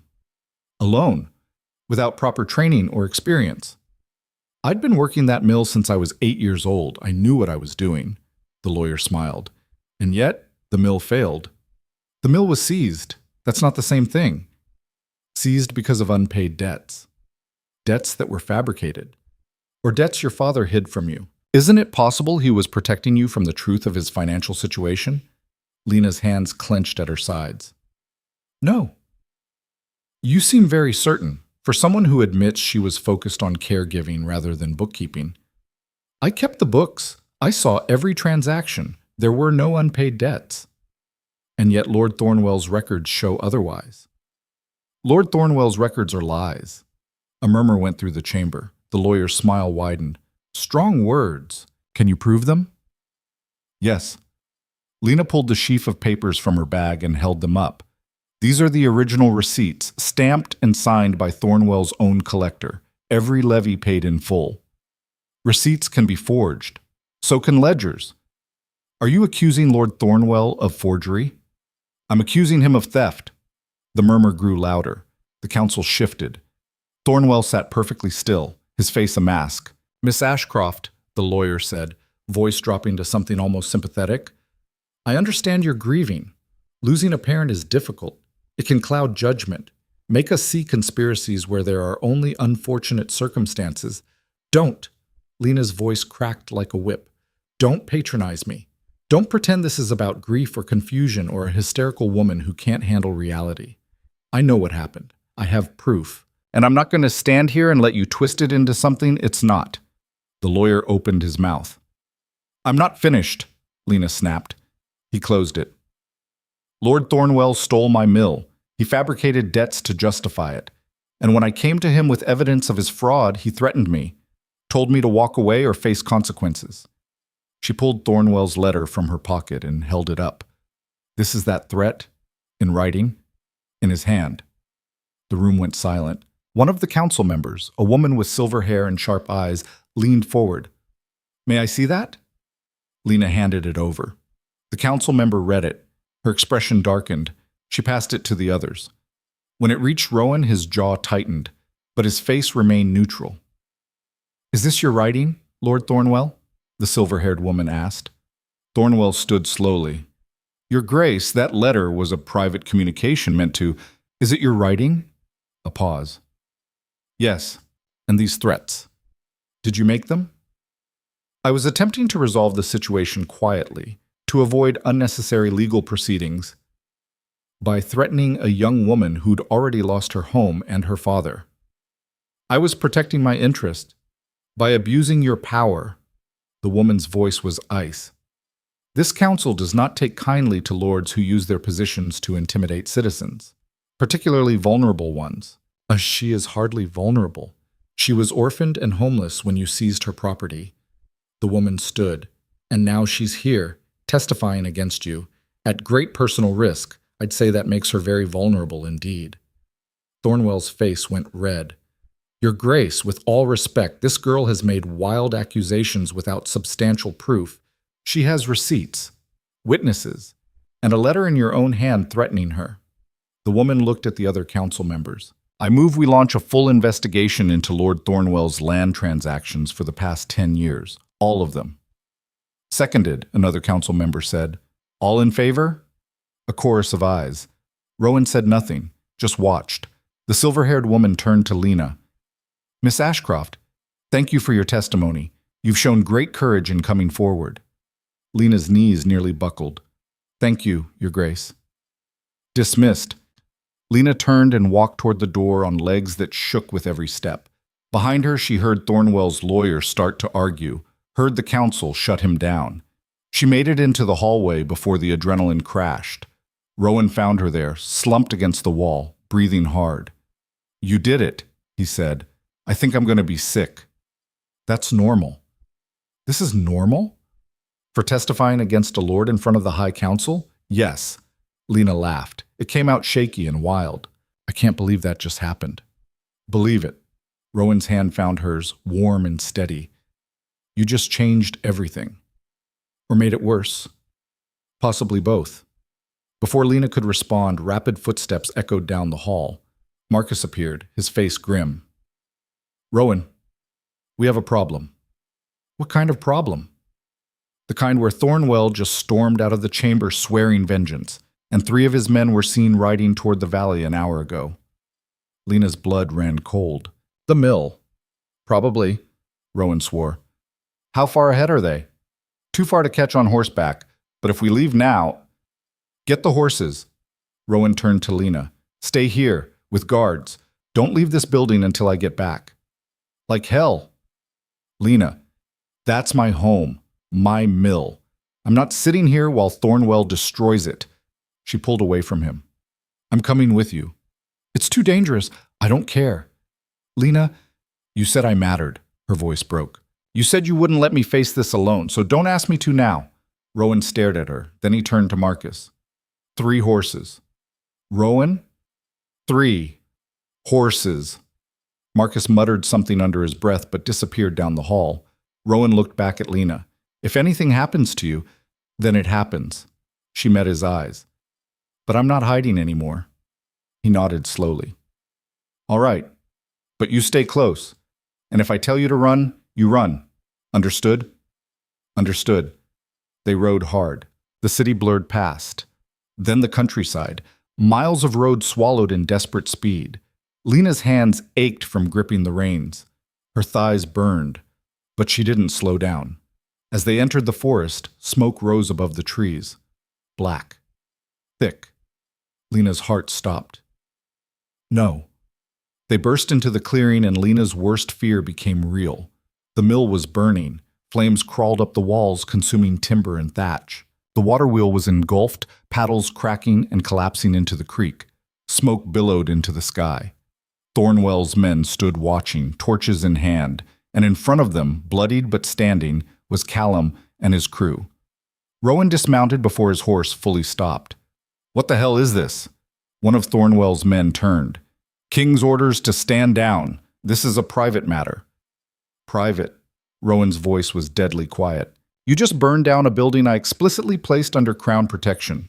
Lord Thornwell's orders. Thornwell doesn't give orders anymore. Rowan drew his sword. Drop the torches. Now. The men hesitated. Now. They dropped them.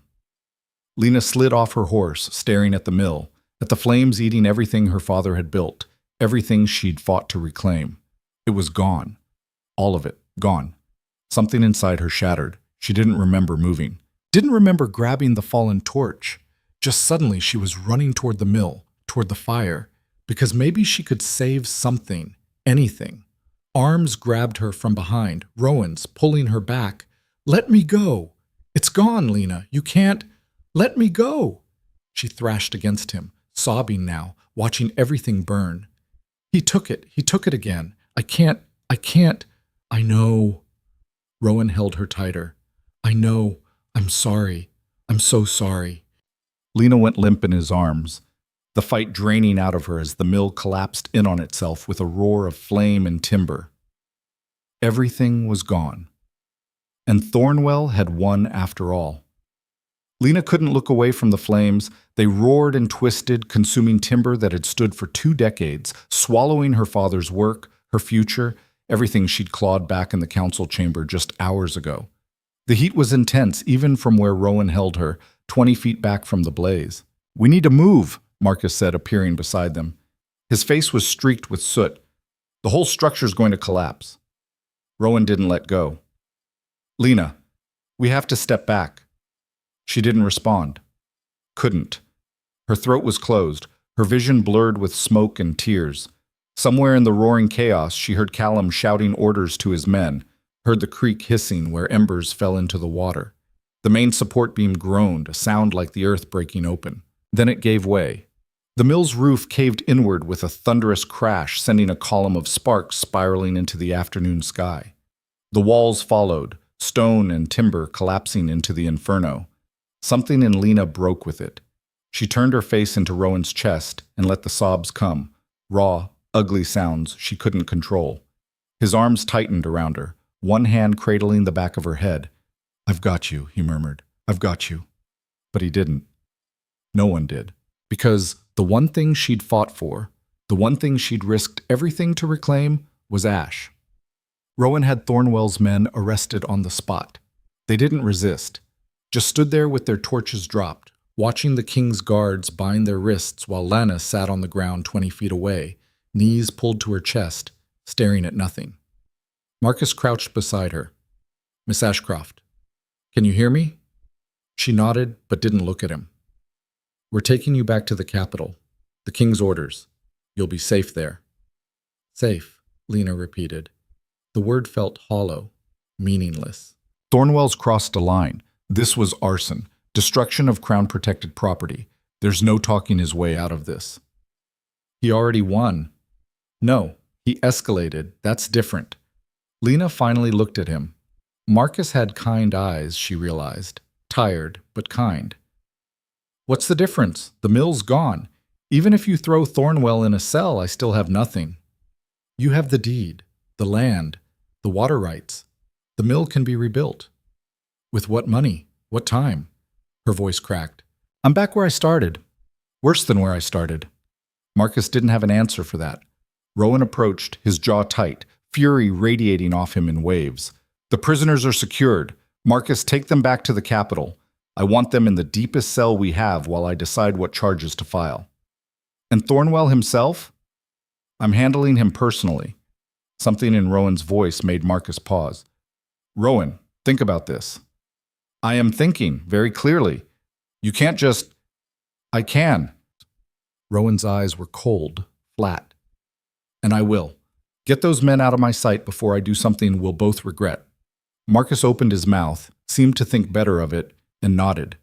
He gestured to the guards, and they hauled the prisoners toward their horses. Rowan turned to Callum, who was standing with his crew near the smoldering ruins. You and your men, are you hurt? Nothing serious. Callum wiped blood from a split lip. They came at us with clubs, wanted us to run. We didn't. Why not? Because Miss Ashcroft hired us to rebuild this mill, and we don't leave a job half done. He glanced at the wreckage, then back at Rowan. Even if there's nothing left to rebuild. There will be.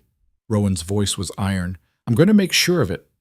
Callum studied him for a long moment, then nodded. Understood, Your Majesty. Rowan crossed to Lena and knelt in front of her. Can you stand? I don't want to. I know, but we can't stay here. Why not? There's nothing left to protect. You're still here. That's enough. Lena looked at him, really looked. His face was tight with controlled rage, but his eyes, those gray eyes that had watched her fight in the manor hall, walked beside her through the forest, held her while she kissed him, were filled with something else, something that looked almost like grief. You're angry, she said. I'm furious. At Thornwell. At myself. His voice dropped. I should have seen this coming, should have posted guards, should have... Don't. Lena reached out and gripped his arm. Don't do that. This isn't your fault. I promised you'd be safe. I was safe. The mill wasn't. There's a difference. Not to me. The rawness in his voice made her chest ache. She understood then. He wasn't just angry about the mill. He was angry because she'd been hurt, because something he'd tried to protect had been destroyed, because he'd failed to prevent it, just like with his mother. Rowan, she said quietly, I'm still standing. You didn't fail. His jaw worked. He looked away toward the ruins. He's going to pay for this. He already has the council investigating him. That's not enough. What more can you do? Rowan's eyes cut back to her, sharp and cold. Everything. They rode back to the capital in silence. Lena sat in front of Rowan on his horse, too exhausted to manage her own mount. His arms bracketed her, hands steady on the reins, and she leaned back against his chest and watched the forest pass. Her mind felt numb, empty, like the fire had burned through more than just timber and stone. When they reached the capital, Rowan took her straight to his rooms at the inn. He didn't ask permission, didn't explain, just guided her inside and closed the door behind them. Sit, he said, pointing to a chair. Lena sat. Rowan poured water from a pitcher, handed her the cup. She drank mechanically. He watched her, arms crossed, tension radiating from every line of his body. Finally, he spoke. I'm arresting Thornwell. Tonight. Lena looked up. On what grounds? Arson. Destruction of property. Conspiracy to interfere with a Crown investigation. He ticked them off on his fingers. An attempted intimidation of a witness. That letter he sent you? That's a crime. You can't arrest a lord without the council's approval. Watch me. Rowan, I am done playing politics with men like him. His voice was harsh. Done watching them abuse power while I sit in council chambers and debate procedure. He burned your mill, Lena. He sent men to destroy the one thing you'd fought to get back. And he did it to punish you for telling the truth. I know. So I'm ending it. Now. Tonight. And then what? You throw him in prison, the other lords will riot. They'll say you're overstepping, that you can't just let them say it. Rowan's eyes blazed. Let them complain. Let them threaten. I don't care anymore. You should care. You're the king. Exactly. I'm the king, which means I have the power to stop this, and I'm going to use it. Lena set down the cup. Her hands were shaking. You're going to start a war over a mill.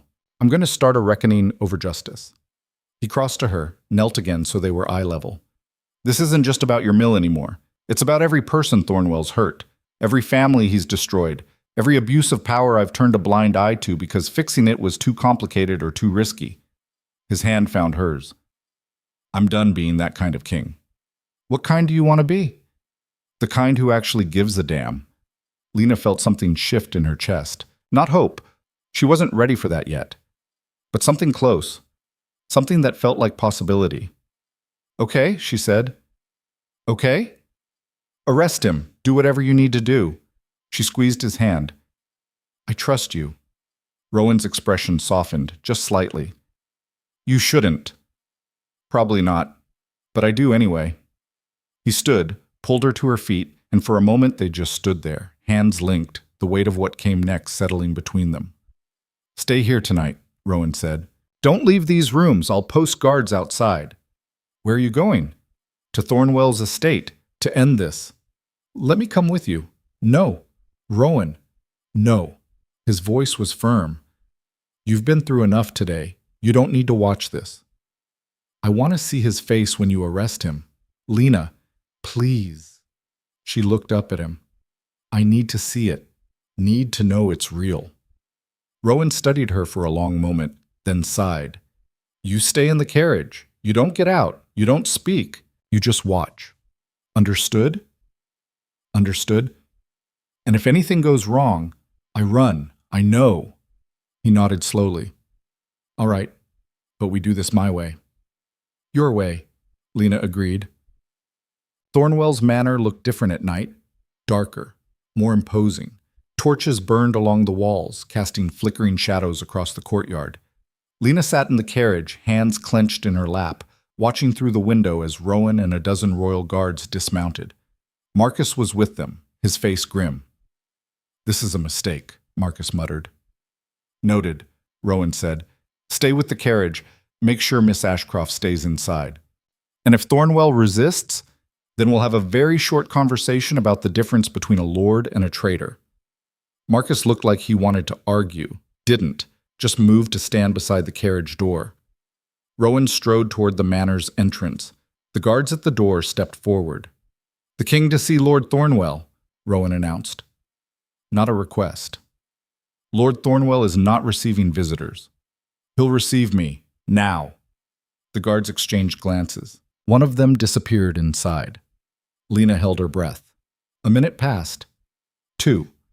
Then Thornwell appeared in the doorway, still dressed despite the late hour.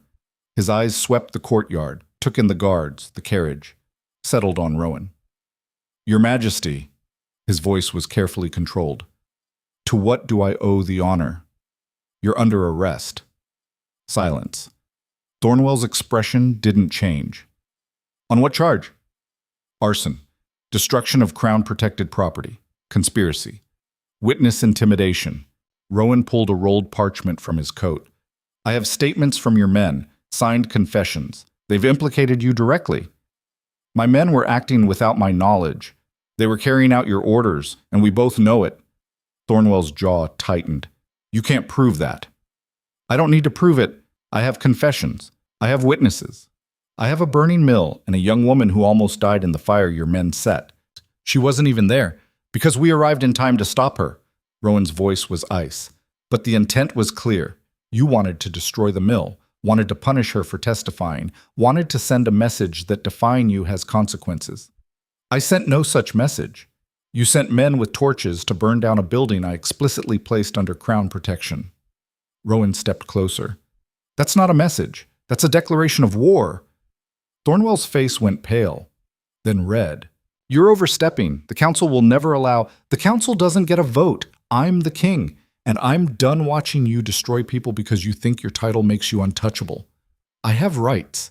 So did Lena Ashcroft. So did the widow Karras. So did the Fletcher brothers and old man Garrett. Rowan pulled another paper from his coat. Marta's list. Want me to keep going? Because I've got names, lots of them. People you've stolen from, cheated, destroyed. He held up the list. The council's investigation is going to find every single one, and when they do, you're going to answer for all of it. Thornwell's hands clenched into fists. This is a witch hunt. This is justice, finally. You're doing this for her. Thornwell's eyes cut toward the carriage. For that girl. You're willing to tear apart the entire lordship system because some peasant caught your eye. Rowan moved so fast Lena barely saw it. One moment he was standing 3 feet from Thornwell. The next his hand was fisted in Thornwell's collar, slamming him back against the doorframe. Her name, Rowan said, voice deadly quiet, is Lena Ashcroft, and you will speak it with respect or you won't speak at all. Understood? Thornwell's eyes went wide. You can't. I can do whatever I want. I'm the king.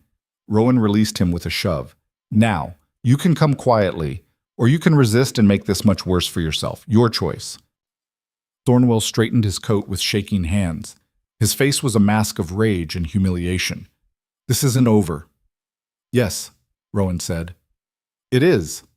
He gestured to the guards. They moved forward, producing chains. Thornwell's voice rose. You can't do this. I demand a hearing. You'll get one. After you've spent a few nights in a cell contemplating the consequences of your actions. I want my lawyers. They'll be notified. Rowan's tone was flat, final. Take him. The guards grabbed Thornwell's arms. He struggled, shouting now, demanding they release him, invoking laws and rights and procedures. No one listened. They dragged him toward a second carriage, this one barred and locked, shoved him inside, secured the door. Thornwell's face appeared at the small window, twisted with fury. You'll regret this, Virile. The council will have your head. Rowan didn't respond, just watched as the carriage pulled away into the night. Marcus approached, his expression unreadable. That went better than expected. Define better. No one died. I count that as a win. Rowan huffed out something that might have been a laugh. Get word to the council. Full emergency session tomorrow morning. I want them to know exactly what Thornwell's done before his lawyers start spinning stories. And if the council objects to the arrest, then they can try to reverse it, but they won't. Rowan's voice hardened. Not once they see the evidence. Marcus nodded and moved toward his horse. Rowan turned and walked back to Lena's carriage, opened the door. She was still sitting inside, hands pressed to her mouth, eyes wide. You saw? Rowan asked. She nodded. And? I can't believe that just happened. Believe it. He offered his hand. Come on. Let's go home. Lena took his hand and stepped down from the carriage. Her legs felt unsteady, her mind reeling. You actually arrested him. I told you I would. I know, but I didn't think... She stopped, laughed. It came out shaky and half hysterical. You chained him. You actually put him in chains. He earned them. The council's going to lose their minds. Probably. Rowan's hand settled on the small of her back, guiding her toward his horse. But that's tomorrow's problem. Tonight, we celebrate the fact that Thornwell's locked up and you're safe. Safe, Lena repeated. The word still felt strange. Is that what I am? As long as I'm breathing, yes. She looked up at him, this impossible man who'd turned her entire world upside down. You're insane. You've mentioned that before. I'll keep mentioning it until it sinks in. Rowan smiled, a real smile, the first she'd seen since the mill burned. Fair enough. They rode back to the capital together, and for the first time since the fire, Lena felt something other than grief and rage. She felt hope. The council chamber was chaos. Lena sat in the gallery with Marcus, watching as lords shouted over each other, demanding explanations, threatening repercussions, invoking procedures and precedents. Rowan stood at the center of it all, calm and unmovable as stone. You arrested a sitting lord without council approval, one of the lords roared. That's a direct violation. Of what? Rowan cut him off. The law that says lords are above accountability? That one doesn't exist. The precedent is that I am the king, and when someone commits arson against crown-protected property, I have every right to arrest them. Alleged arson, confessed arson, Rowan gestured to the table where signed statements lay stacked. I have testimony from 4 men who were there, who set the fire, who confirmed they were acting on Thornwell's direct orders. Those men are criminals. Those men are Thornwell's employees, and their testimony is backed by physical evidence and witness accounts. Rowan's voice hardened. The mill burned. That's not alleged. That's fact. And Thornwell ordered it done. The silver-haired woman from before, Duchess Alvara, Marcus had called her, stood. The chamber quieted. Your Majesty, while I don't dispute your right to arrest someone for arson, I must question the haste of this action. Lord Thornwell was not given an opportunity to defend himself before being imprisoned. He'll have that opportunity now, at his trial. A trial that many will view as politically motivated, given your personal interest in the victim. The chamber went very still. Rowan's eyes narrowed. Are you suggesting I'm incapable of objectivity, Your Grace? I'm suggesting that appearances matter. And the appearance here is that you've developed feelings for Miss Ashcroft and are using your position to punish those who've wronged her. Then let me be clear. Rowan's voice carried across the chamber. I don't give a damn what it appears like. Thornwell committed crimes, multiple crimes, against multiple victims. Miss Ashcroft was simply the one brave enough to stand up and say so. He paused. And yes, I do have feelings for her. I'm not going to pretend otherwise. But those feelings don't change the facts. They don't erase the evidence. And they don't excuse Thornwell's actions. Murmurs rippled through the chamber. So here's what's going to happen, Rowan continued. The investigation into Thornwell's land seizures will proceed. Every transaction, every claim, every family he's destroyed, we're going to review all of it. And when we find evidence of fraud, which we will, he's going to answer for it. And if we don't find evidence, another lord challenged, then he'll be released and I'll apologize personally. But we both know that's not going to happen.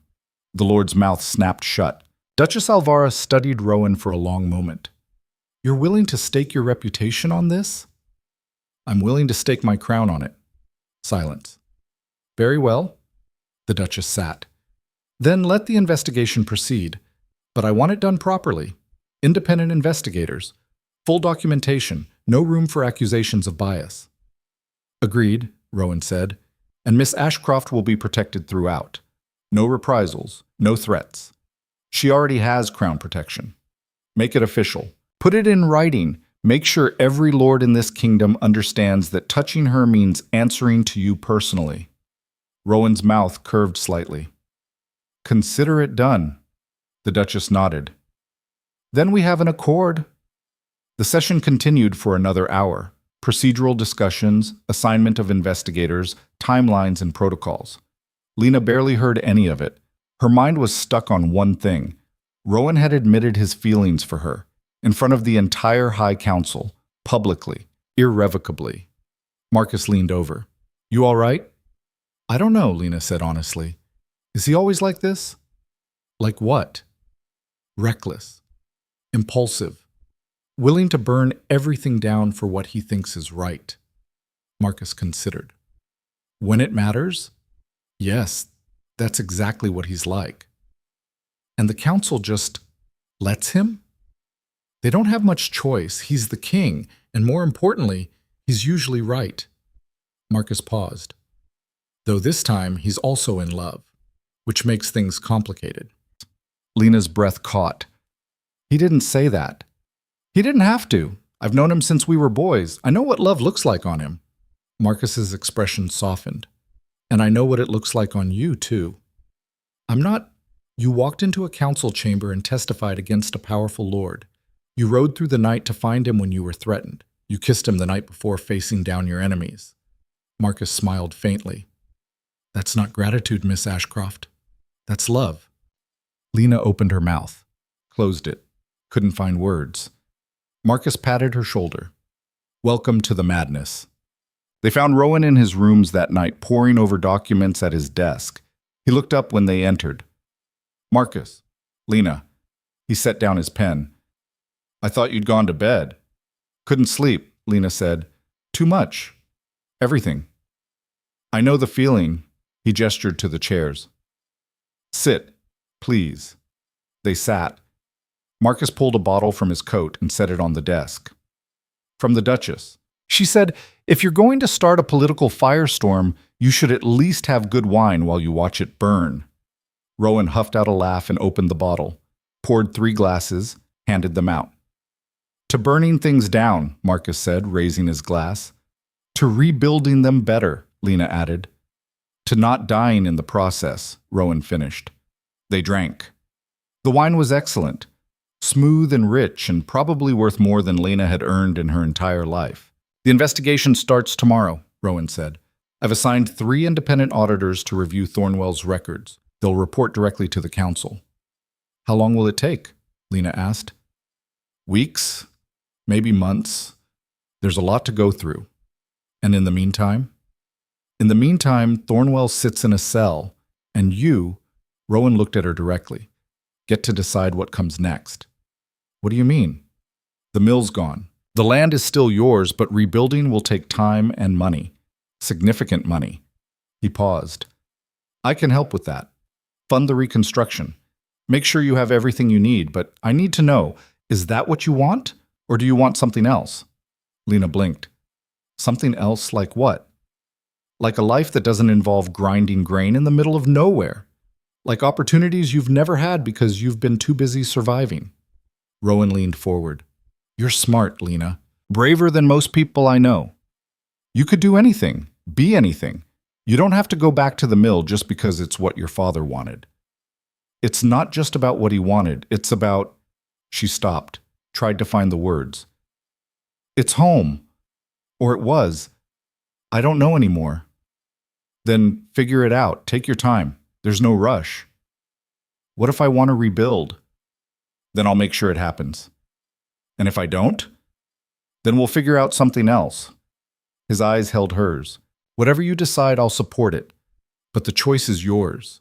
Lena's throat tightened. Why are you doing this? Because you deserve a choice. You've spent your whole life reacting to things other people did to you. Your father's illness, Thornwell's theft, the mill burning. Rowan's voice softened. I want you to have the chance to choose something for yourself, not out of obligation or desperation or revenge, just because it's what you want. Marcus cleared his throat. I should go. Let you two talk. Stay, Rowan said. I really shouldn't… Marcus sighed but settled back into his chair. Fine, but I'm finishing the wine first. Lena smiled despite herself, then looked back at Rowan. I don't know what I want yet. That's okay. I spent so long fighting to get the mill back, and now it's gone and I don't know who I am without that fight. You're Lena Ashcroft, the woman who refused to be silenced, who stood up to a corrupt lord and won. Rowan reached across the desk and took her hand. The mill doesn't define you. The fight doesn't define you. You define you. That's easy for you to say. You're the king. You always know who you are. Do I? Rowan's laugh was bitter. I spent my whole life being told who I should be, how I should act, what I should want, and I went along with it because that's what was expected until I met you. He squeezed her hand. You reminded me that sometimes the right thing to do is the thing everyone says you shouldn't, that sometimes you have to fight even when the odds are impossible, that sometimes… He stopped, swallowed, that sometimes caring about one person matters more than keeping the peace. Lena's eyes burned. Rowan, I love you. The words came out quiet but certain. I know it's insane. I know we barely know each other. I know the timing is terrible and the circumstances are impossible and every rational part of me says this is a mistake. But I don't care. I love you. Marcus quietly set down his wine glass and stood, definitely leaving now. Stay, Lena said without looking away from Rowan. You should hear this too. Marcus paused. Lena took a shaky breath. I don't know if I love you yet. I think I might. But I've been surviving for so long, I'm not sure I know what love actually feels like anymore. She tightened her grip on Rowan's hand. But I know I trust you. I know I want to be around you. I know that when the mill was burning, the only person I wanted to see was you. So maybe that's love, or maybe it's something that could become love if we give it time. Time, Rowan repeated. I can do time. Can you? You're the king. You have responsibilities, obligations, people who need you. And right now you need me more. That's not sustainable. Then we'll figure out how to make it sustainable. Rowan stood, moved around the desk until he was kneeling in front of her chair. I'm not asking you to have all the answers right now. I'm just asking you not to walk away. Not yet. Lena looked down at him, this king on his knees in front of her, and felt something crack open in her chest. Okay, she whispered. Okay? I won't walk away. Not yet. Rowan's smile was brilliant, devastating. He pulled her forward and kissed her, soft and careful and full of promise. Marcus cleared his throat loudly. Still here, still uncomfortable. They broke apart, both laughing. You can leave now, Rowan said. Thank all the saints. Marcus grabbed the wine bottle. I'm taking this with me. Consider it payment for witnessing whatever that was. He left, closing the door behind him. Lena and Rowan sat in the quiet of the room, hands linked, the future uncertain but somehow less terrifying than it had been an hour ago. What happens now? Lena asked. Now we wait. Let the investigation run its course. Let you heal. Figure out what you want. And Thornwell? Thornwell faces justice, real justice, for everything he's done. You really think you can make that happen? I'm the king, Rowan said. I can make anything happen. That's arrogant. That's accurate. Lena shook her head, but she was smiling. What about us?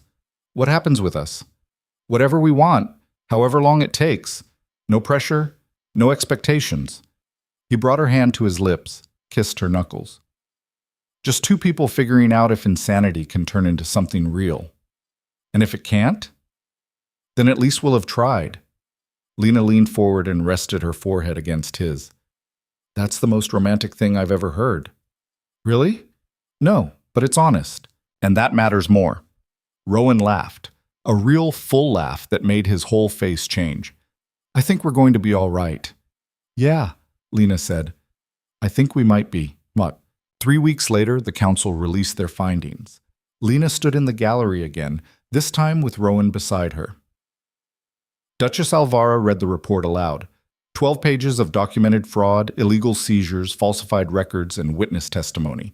7 families destroyed, thousands in stolen assets, years of systematic abuse. When she finished, the chamber was silent. Lord Garrick Thornwell, the Duchess said, you are hereby stripped of your title, lands, and holdings. You will be sentenced to 20 years imprisonment for crimes against the Crown and its citizens. Your assets will be liquidated and distributed among your victims as restitution. Thornwell stood in chains, his face ashen. You can't... This is a farce. This is justice, the Duchess said coldly. Be grateful His Majesty argued for mercy. I would have had you hanged. Guards led him away. He was still shouting, still protesting, but no one listened. The chamber erupted in discussion. Some lords looked satisfied, others uncomfortable. All of them were watching Rowan. He stood and addressed the room. Let this be clear. The Crown will not tolerate abuse of power, will not turn a blind eye to corruption, and will not allow lords to prey on those weaker than them. His voice carried across the chamber. This is the new standard. Meet it or answer for failing. No one argued. When the session ended, Rowan took Lena's hand and led her out into the sunlight. It's over, she said. It's over, he agreed. I can't believe it's actually over. Believe it. He stopped, turned to face her. You won, Lena. You fought and you won. We won, she corrected. I couldn't have done this without you. You could have. You just wouldn't have had to. Lena looked up at him, this impossible, infuriating, wonderful man who'd changed everything. What now? Now you decide. Mill or something else. Stay or go, whatever you want. And you'll support it? Whatever you choose. Lena thought about the mill, about her father's dream, about grinding grain and managing water rights and living alone in the forest. Then she thought about the capital, about Rowan, about the possibility of a life that was hers by choice instead of necessity. I want to rebuild, she said finally, but differently, better. Not just a mill, a community, something that helps people instead of just surviving. Rowan's eyes lit up. Tell me more. So she did. And as they walked through the capital together, planning and dreaming and building something new from the ashes of the old, Lena realized something. She'd spent so long fighting to survive that she'd forgotten what it felt like to actually live. Now she was learning, and it was terrifying and wonderful and completely insane. Just like everything else that had happened since she'd kicked down that manor door at dawn. 6 months later, Lena stood in the clearing where her father's mill had burned and watched the new water wheel turn for the first time. It was bigger than the old one, stronger, built with Callum's engineering expertise and funded by the restitution from Thornwell's seized assets. The building itself was still unfinished, walls up but no roof yet, windows waiting for glass. But the wheel worked. Water from the creek poured over the paddles, and the whole mechanism groaned and turned, slow at first, then steady. Callum wiped his hands on his pants and grinned. "Well, it doesn't explode. I count that as success." Lena laughed. "Your standards are alarmingly low. I prefer to call them realistic." He clapped her on the shoulder. "Your father would have been proud, you know. This is good work." "It's your work. Your vision. I just made it happen." He gestured to the building. "You planning to run grain through here? Because we'll need to finish the interior first." "Not just grain." Lena pulled a folded paper from her pocket. Sketches and notes she'd made over the past months. "I want to expand. Add a second building for cloth processing, maybe a third for woodworking. Turn this into a place where people can bring raw materials and leave with finished goods." Callum studied the sketches. "That's ambitious. That's the idea. You've got the space. Water rights for the whole valley, thanks to the king's ruling, and the restitution money should cover construction costs." He looked up at her. "You really think people will come?" "They already are." Lena nodded toward the forest path where 3 figures were emerging, a woman with 2 children carrying sacks of grain.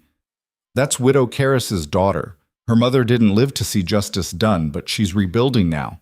Asked if she could use the mill once it's operational. And you said yes." "Of course I said yes. That's the whole point." Lena took the sketches back and tucked them away. "This isn't just my mill anymore. It's a community resource, a place where people who've been stepped on can actually get ahead instead of just surviving." Callum smiled. "Like I said, your father would have been proud." Lena's throat tightened. She still missed him, probably always would. But the grief felt different now. Less like drowning, more like remembering. "Yeah, I think he would." The widow's daughter reached them, out of breath. "Miss Ashcroft, is it true? The mill's running?" "Just the wheels so far, but yes, we're almost ready." The woman's eyes filled with tears. "Thank the—" She stopped, swallowed. "Thank you. This means everything." "Don't thank me yet. We still have to finish construction, another month at least." "I can wait.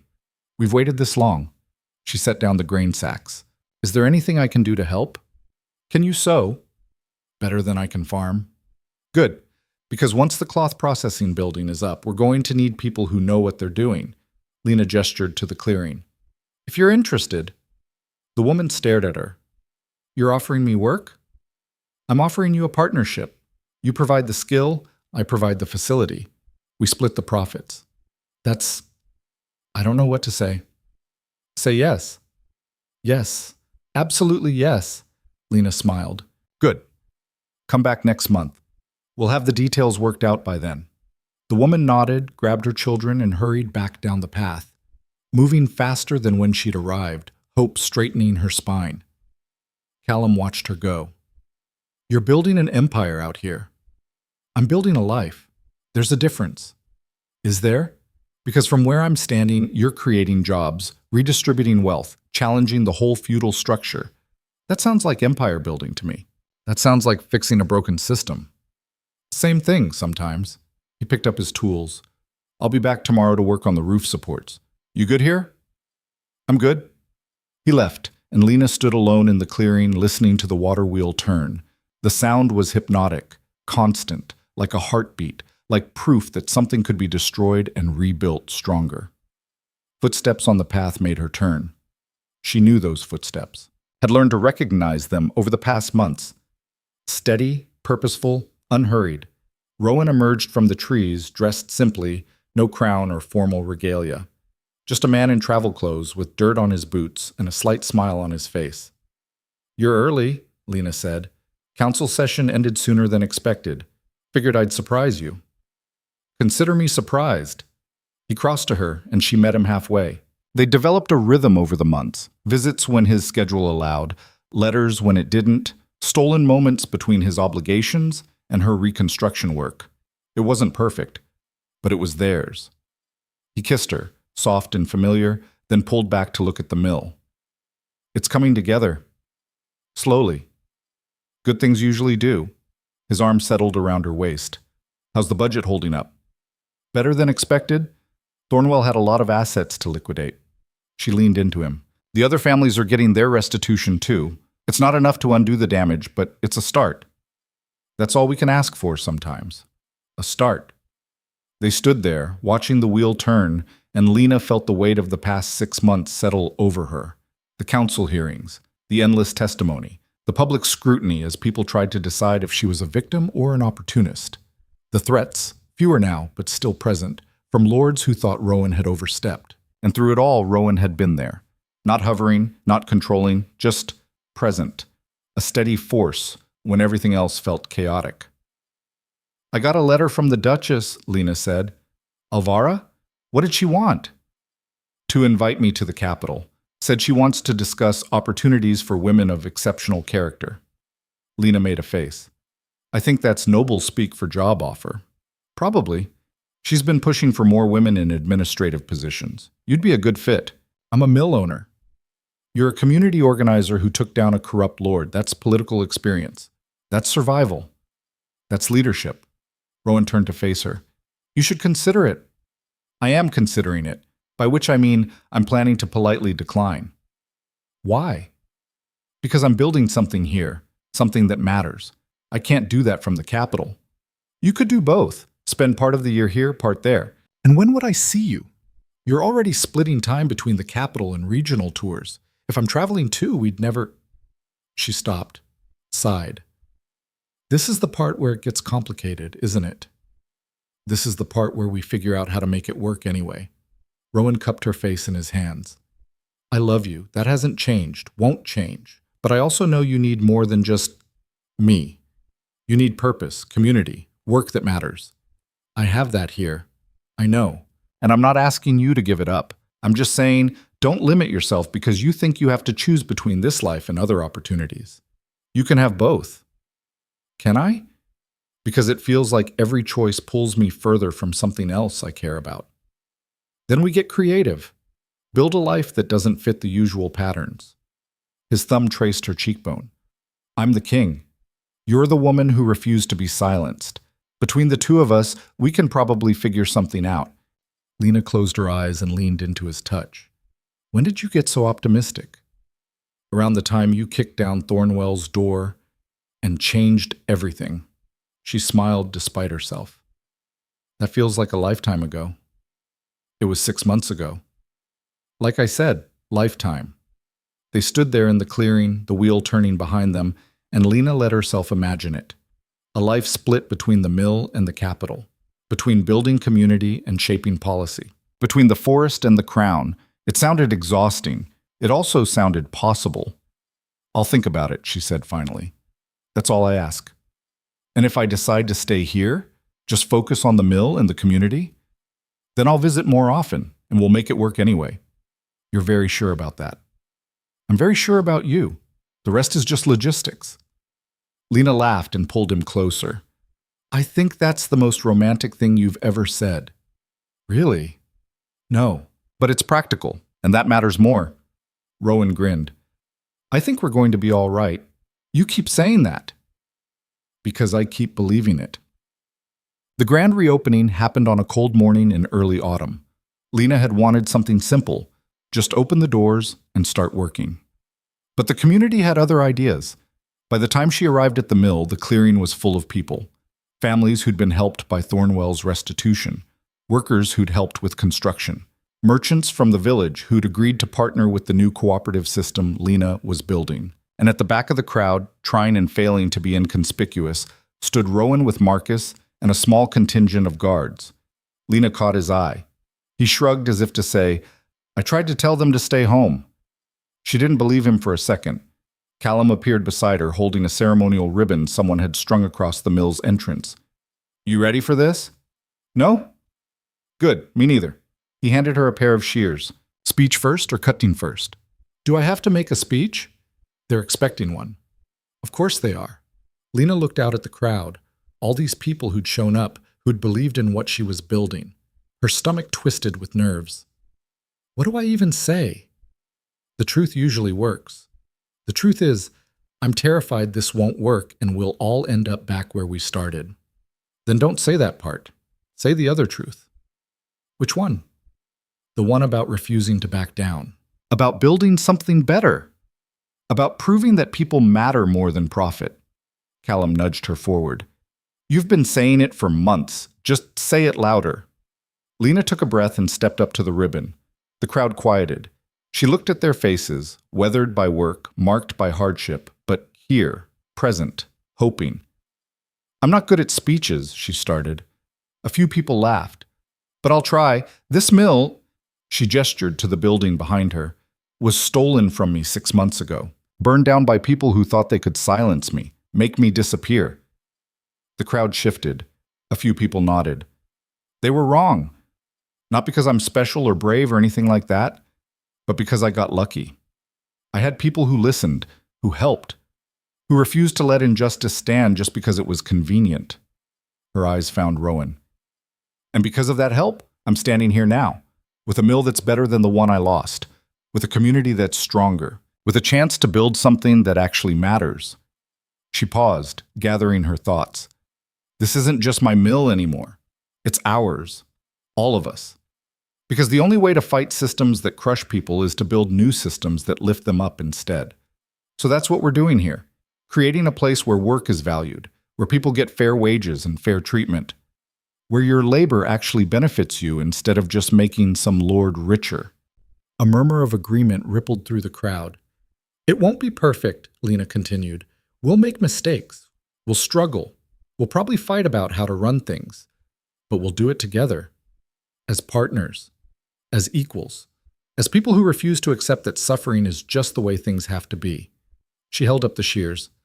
So let's open this damn mill and get to work. The crowd erupted in cheers. Lena cut the ribbon. It fell away, and people surged forward, eager to see the inside, to touch the equipment, to be part of something new.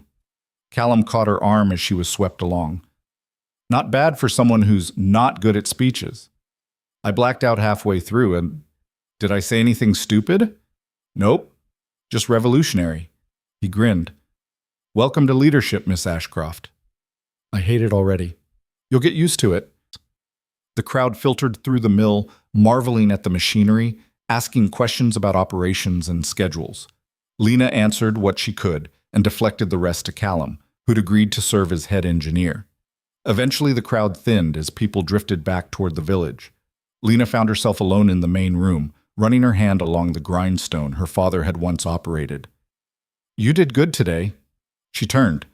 Rowan stood in the doorway, backlit by afternoon sun. You're supposed to be inconspicuous, she said. I got bored lurking in the back. He crossed to her. That was quite a speech. It was rambling. It was perfect. You're biased. Completely. He took her hand. But I'm also right. You gave people hope. That's worth more than perfect rhetoric. Lena looked around the mill, at the stone walls her father had built, the new equipment funded by Thornwell's stolen wealth, the empty space waiting to be filled with grain and work and life. Do you think it'll actually work? This whole cooperative idea? Honestly, I don't know. It's never been done on this scale before. That's not reassuring. It's honest.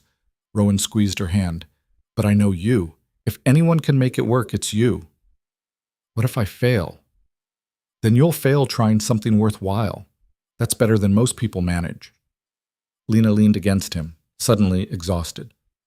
I keep waiting for the other shoe to drop, for someone to challenge the restitution ruling or contest the water rights or find some legal loophole that takes it all away again.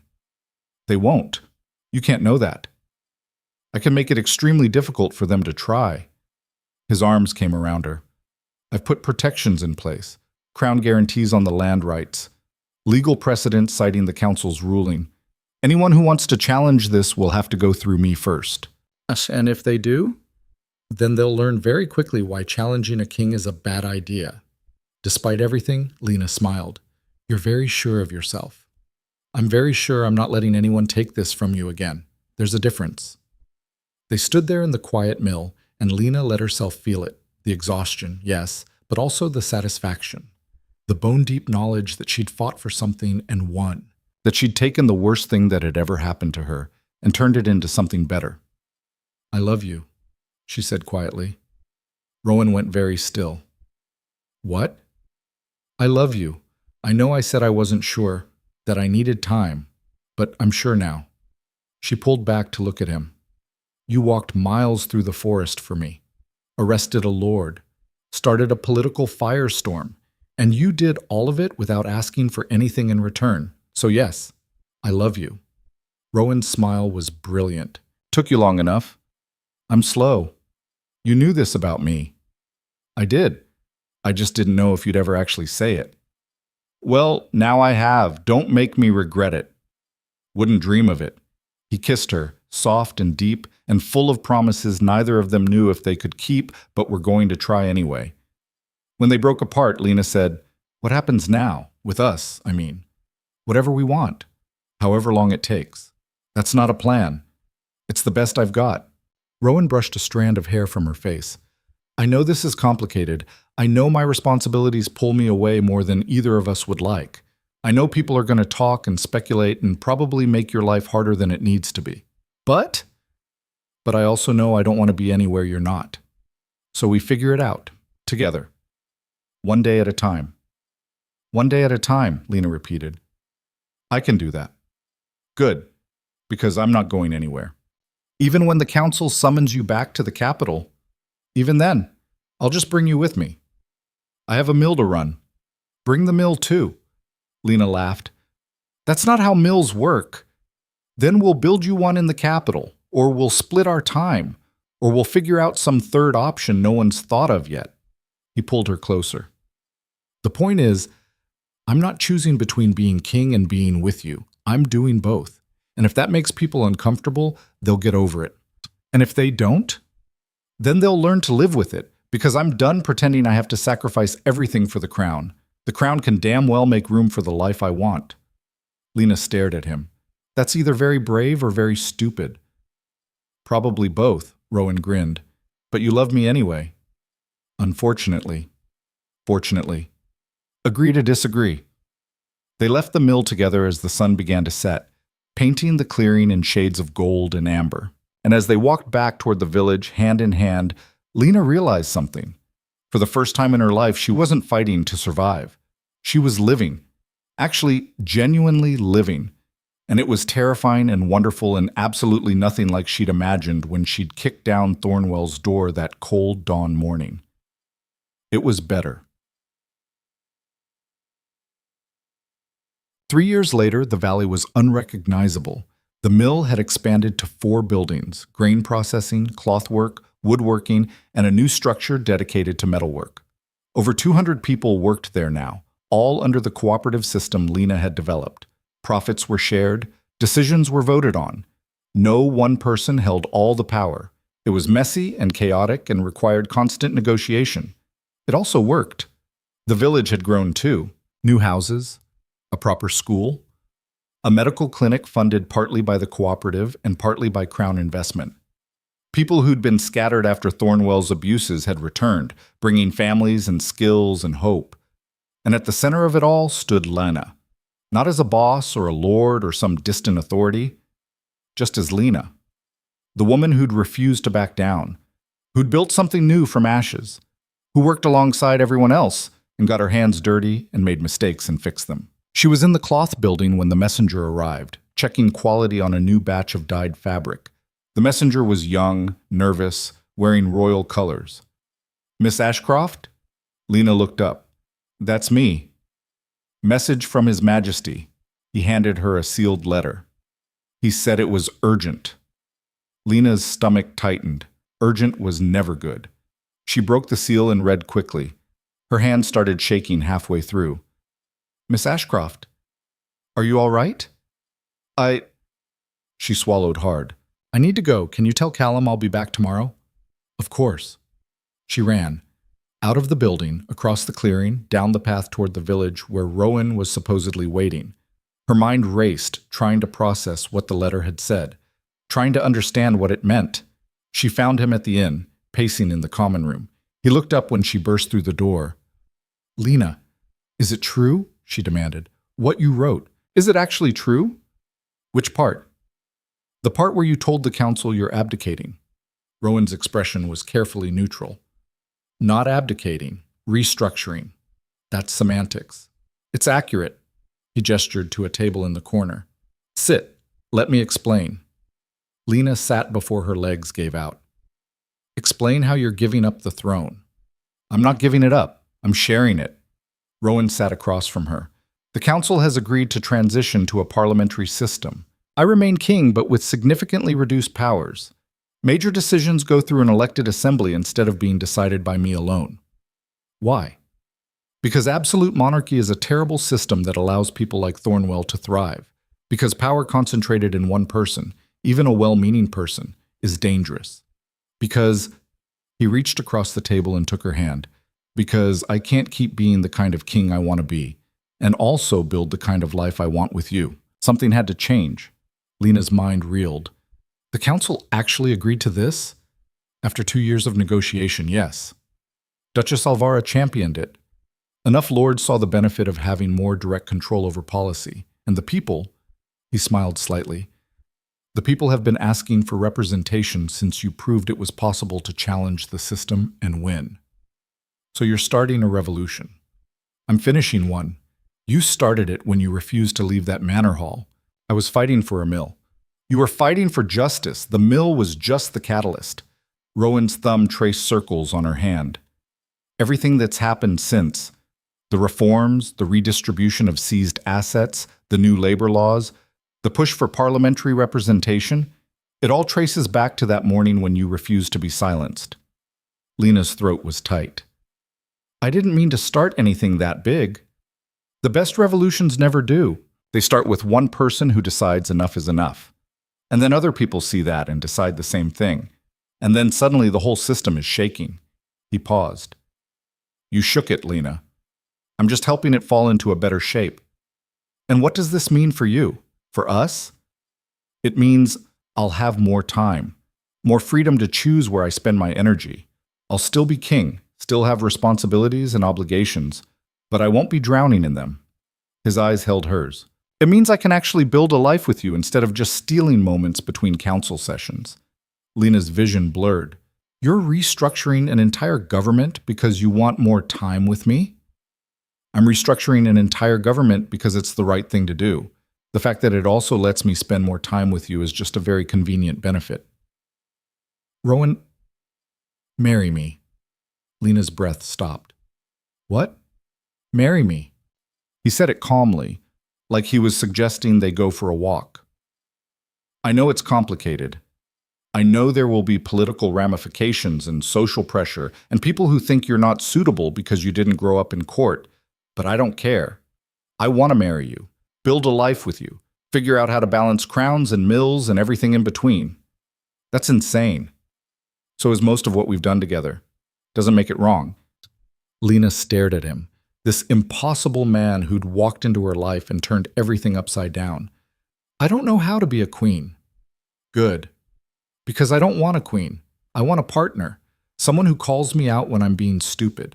Who fights for what's right, even when it's inconvenient. Who builds communities and refuses to back down and makes me want to be better than I am. That's a lot of pressure. That's what love is. Sometimes. Lena laughed, shaky and overwhelmed. You're terrible at proposals.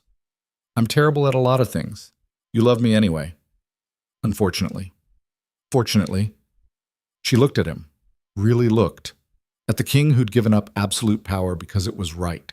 At the man who'd walked miles through the forest to see her mill. At the partner who'd stood beside her through council hearings and arson and rebuilding. Yes, she said. Rowan blinked. Yes? Yes, I'll marry you. Despite the insanity, despite the complications, despite the fact that this is probably going to make both our lives significantly harder. His smile was incandescent. Really? Really? Lena stood, moved around the table, and pulled him to his feet. But we're doing this my way. No massive court wedding, no political theater, just us and the people who actually matter. I can work with that. And I'm keeping the mill, and the cooperative, and my work here.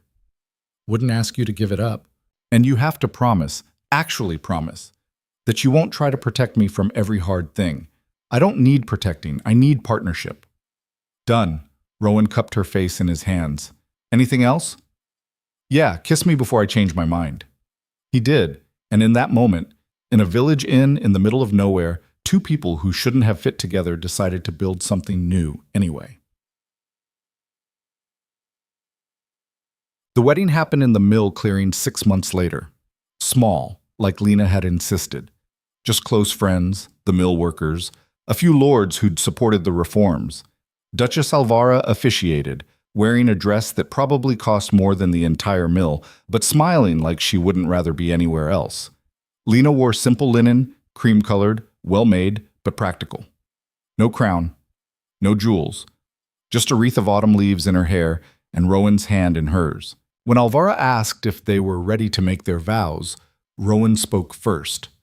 I promise to stand beside you, not in front of you or behind you, but beside you, to listen when you're right and push back when I think you're wrong, to build a life that honors both who we are and who we're trying to become, and to love you every day, even when it's hard, especially when it's hard. Lena's turn. She took a breath. I promise to keep fighting for justice, for our community, for the life we're building. I promise to challenge you when you need it and support you when you don't, to never back down from what's right just because it's inconvenient, and to love you completely, even though you're insane and this is probably going to be a disaster. Rowan grinned. Probably. Definitely. The crowd laughed. Alvara smiled. By the power vested in me by the crown and the council, I declare you married. You may... Rowan kissed Lena before she could finish. More laughter. Cheers. Someone started playing music, a fiddle joined by drums and voices. And as the celebration spilled into dancing and food and the kind of joy that comes from hard-won victories, Lena stood with her husband and looked at everything they'd built. The mill, turning steadily. The community, thriving. The new systems they'd created, imperfect, messy, but trying. And the life they'd forged together from ashes and anger and a refusal to accept that suffering was inevitable. Marcus appeared beside them, holding 2 cups of wine. Congratulations, you're officially the most unconventional royal couple in history. We try, Rowan said, taking a cup. Try? You've succeeded spectacularly. Marcus handed the other cup to Lena. The council's already taking bets on how long before you two cause the next political crisis. What are the odds? Lena asked. 6 months. That's generous. I thought so too. Marcus raised his own cup. To crisis and revolution and marriage. May you survive all 3. They drank. The party continued late into the night, and when it was finally over, when the last guests had stumbled home and the clearing was quiet again, Lena and Rowan stood by the mill and watched the stars. Think we made a mistake? Lena asked. Which one? Getting married or restructuring the government? Either. Both. Definitely. Rowan pulled her close. But there are mistakes, and we'll fix them together. That's very optimistic. I learned from the best.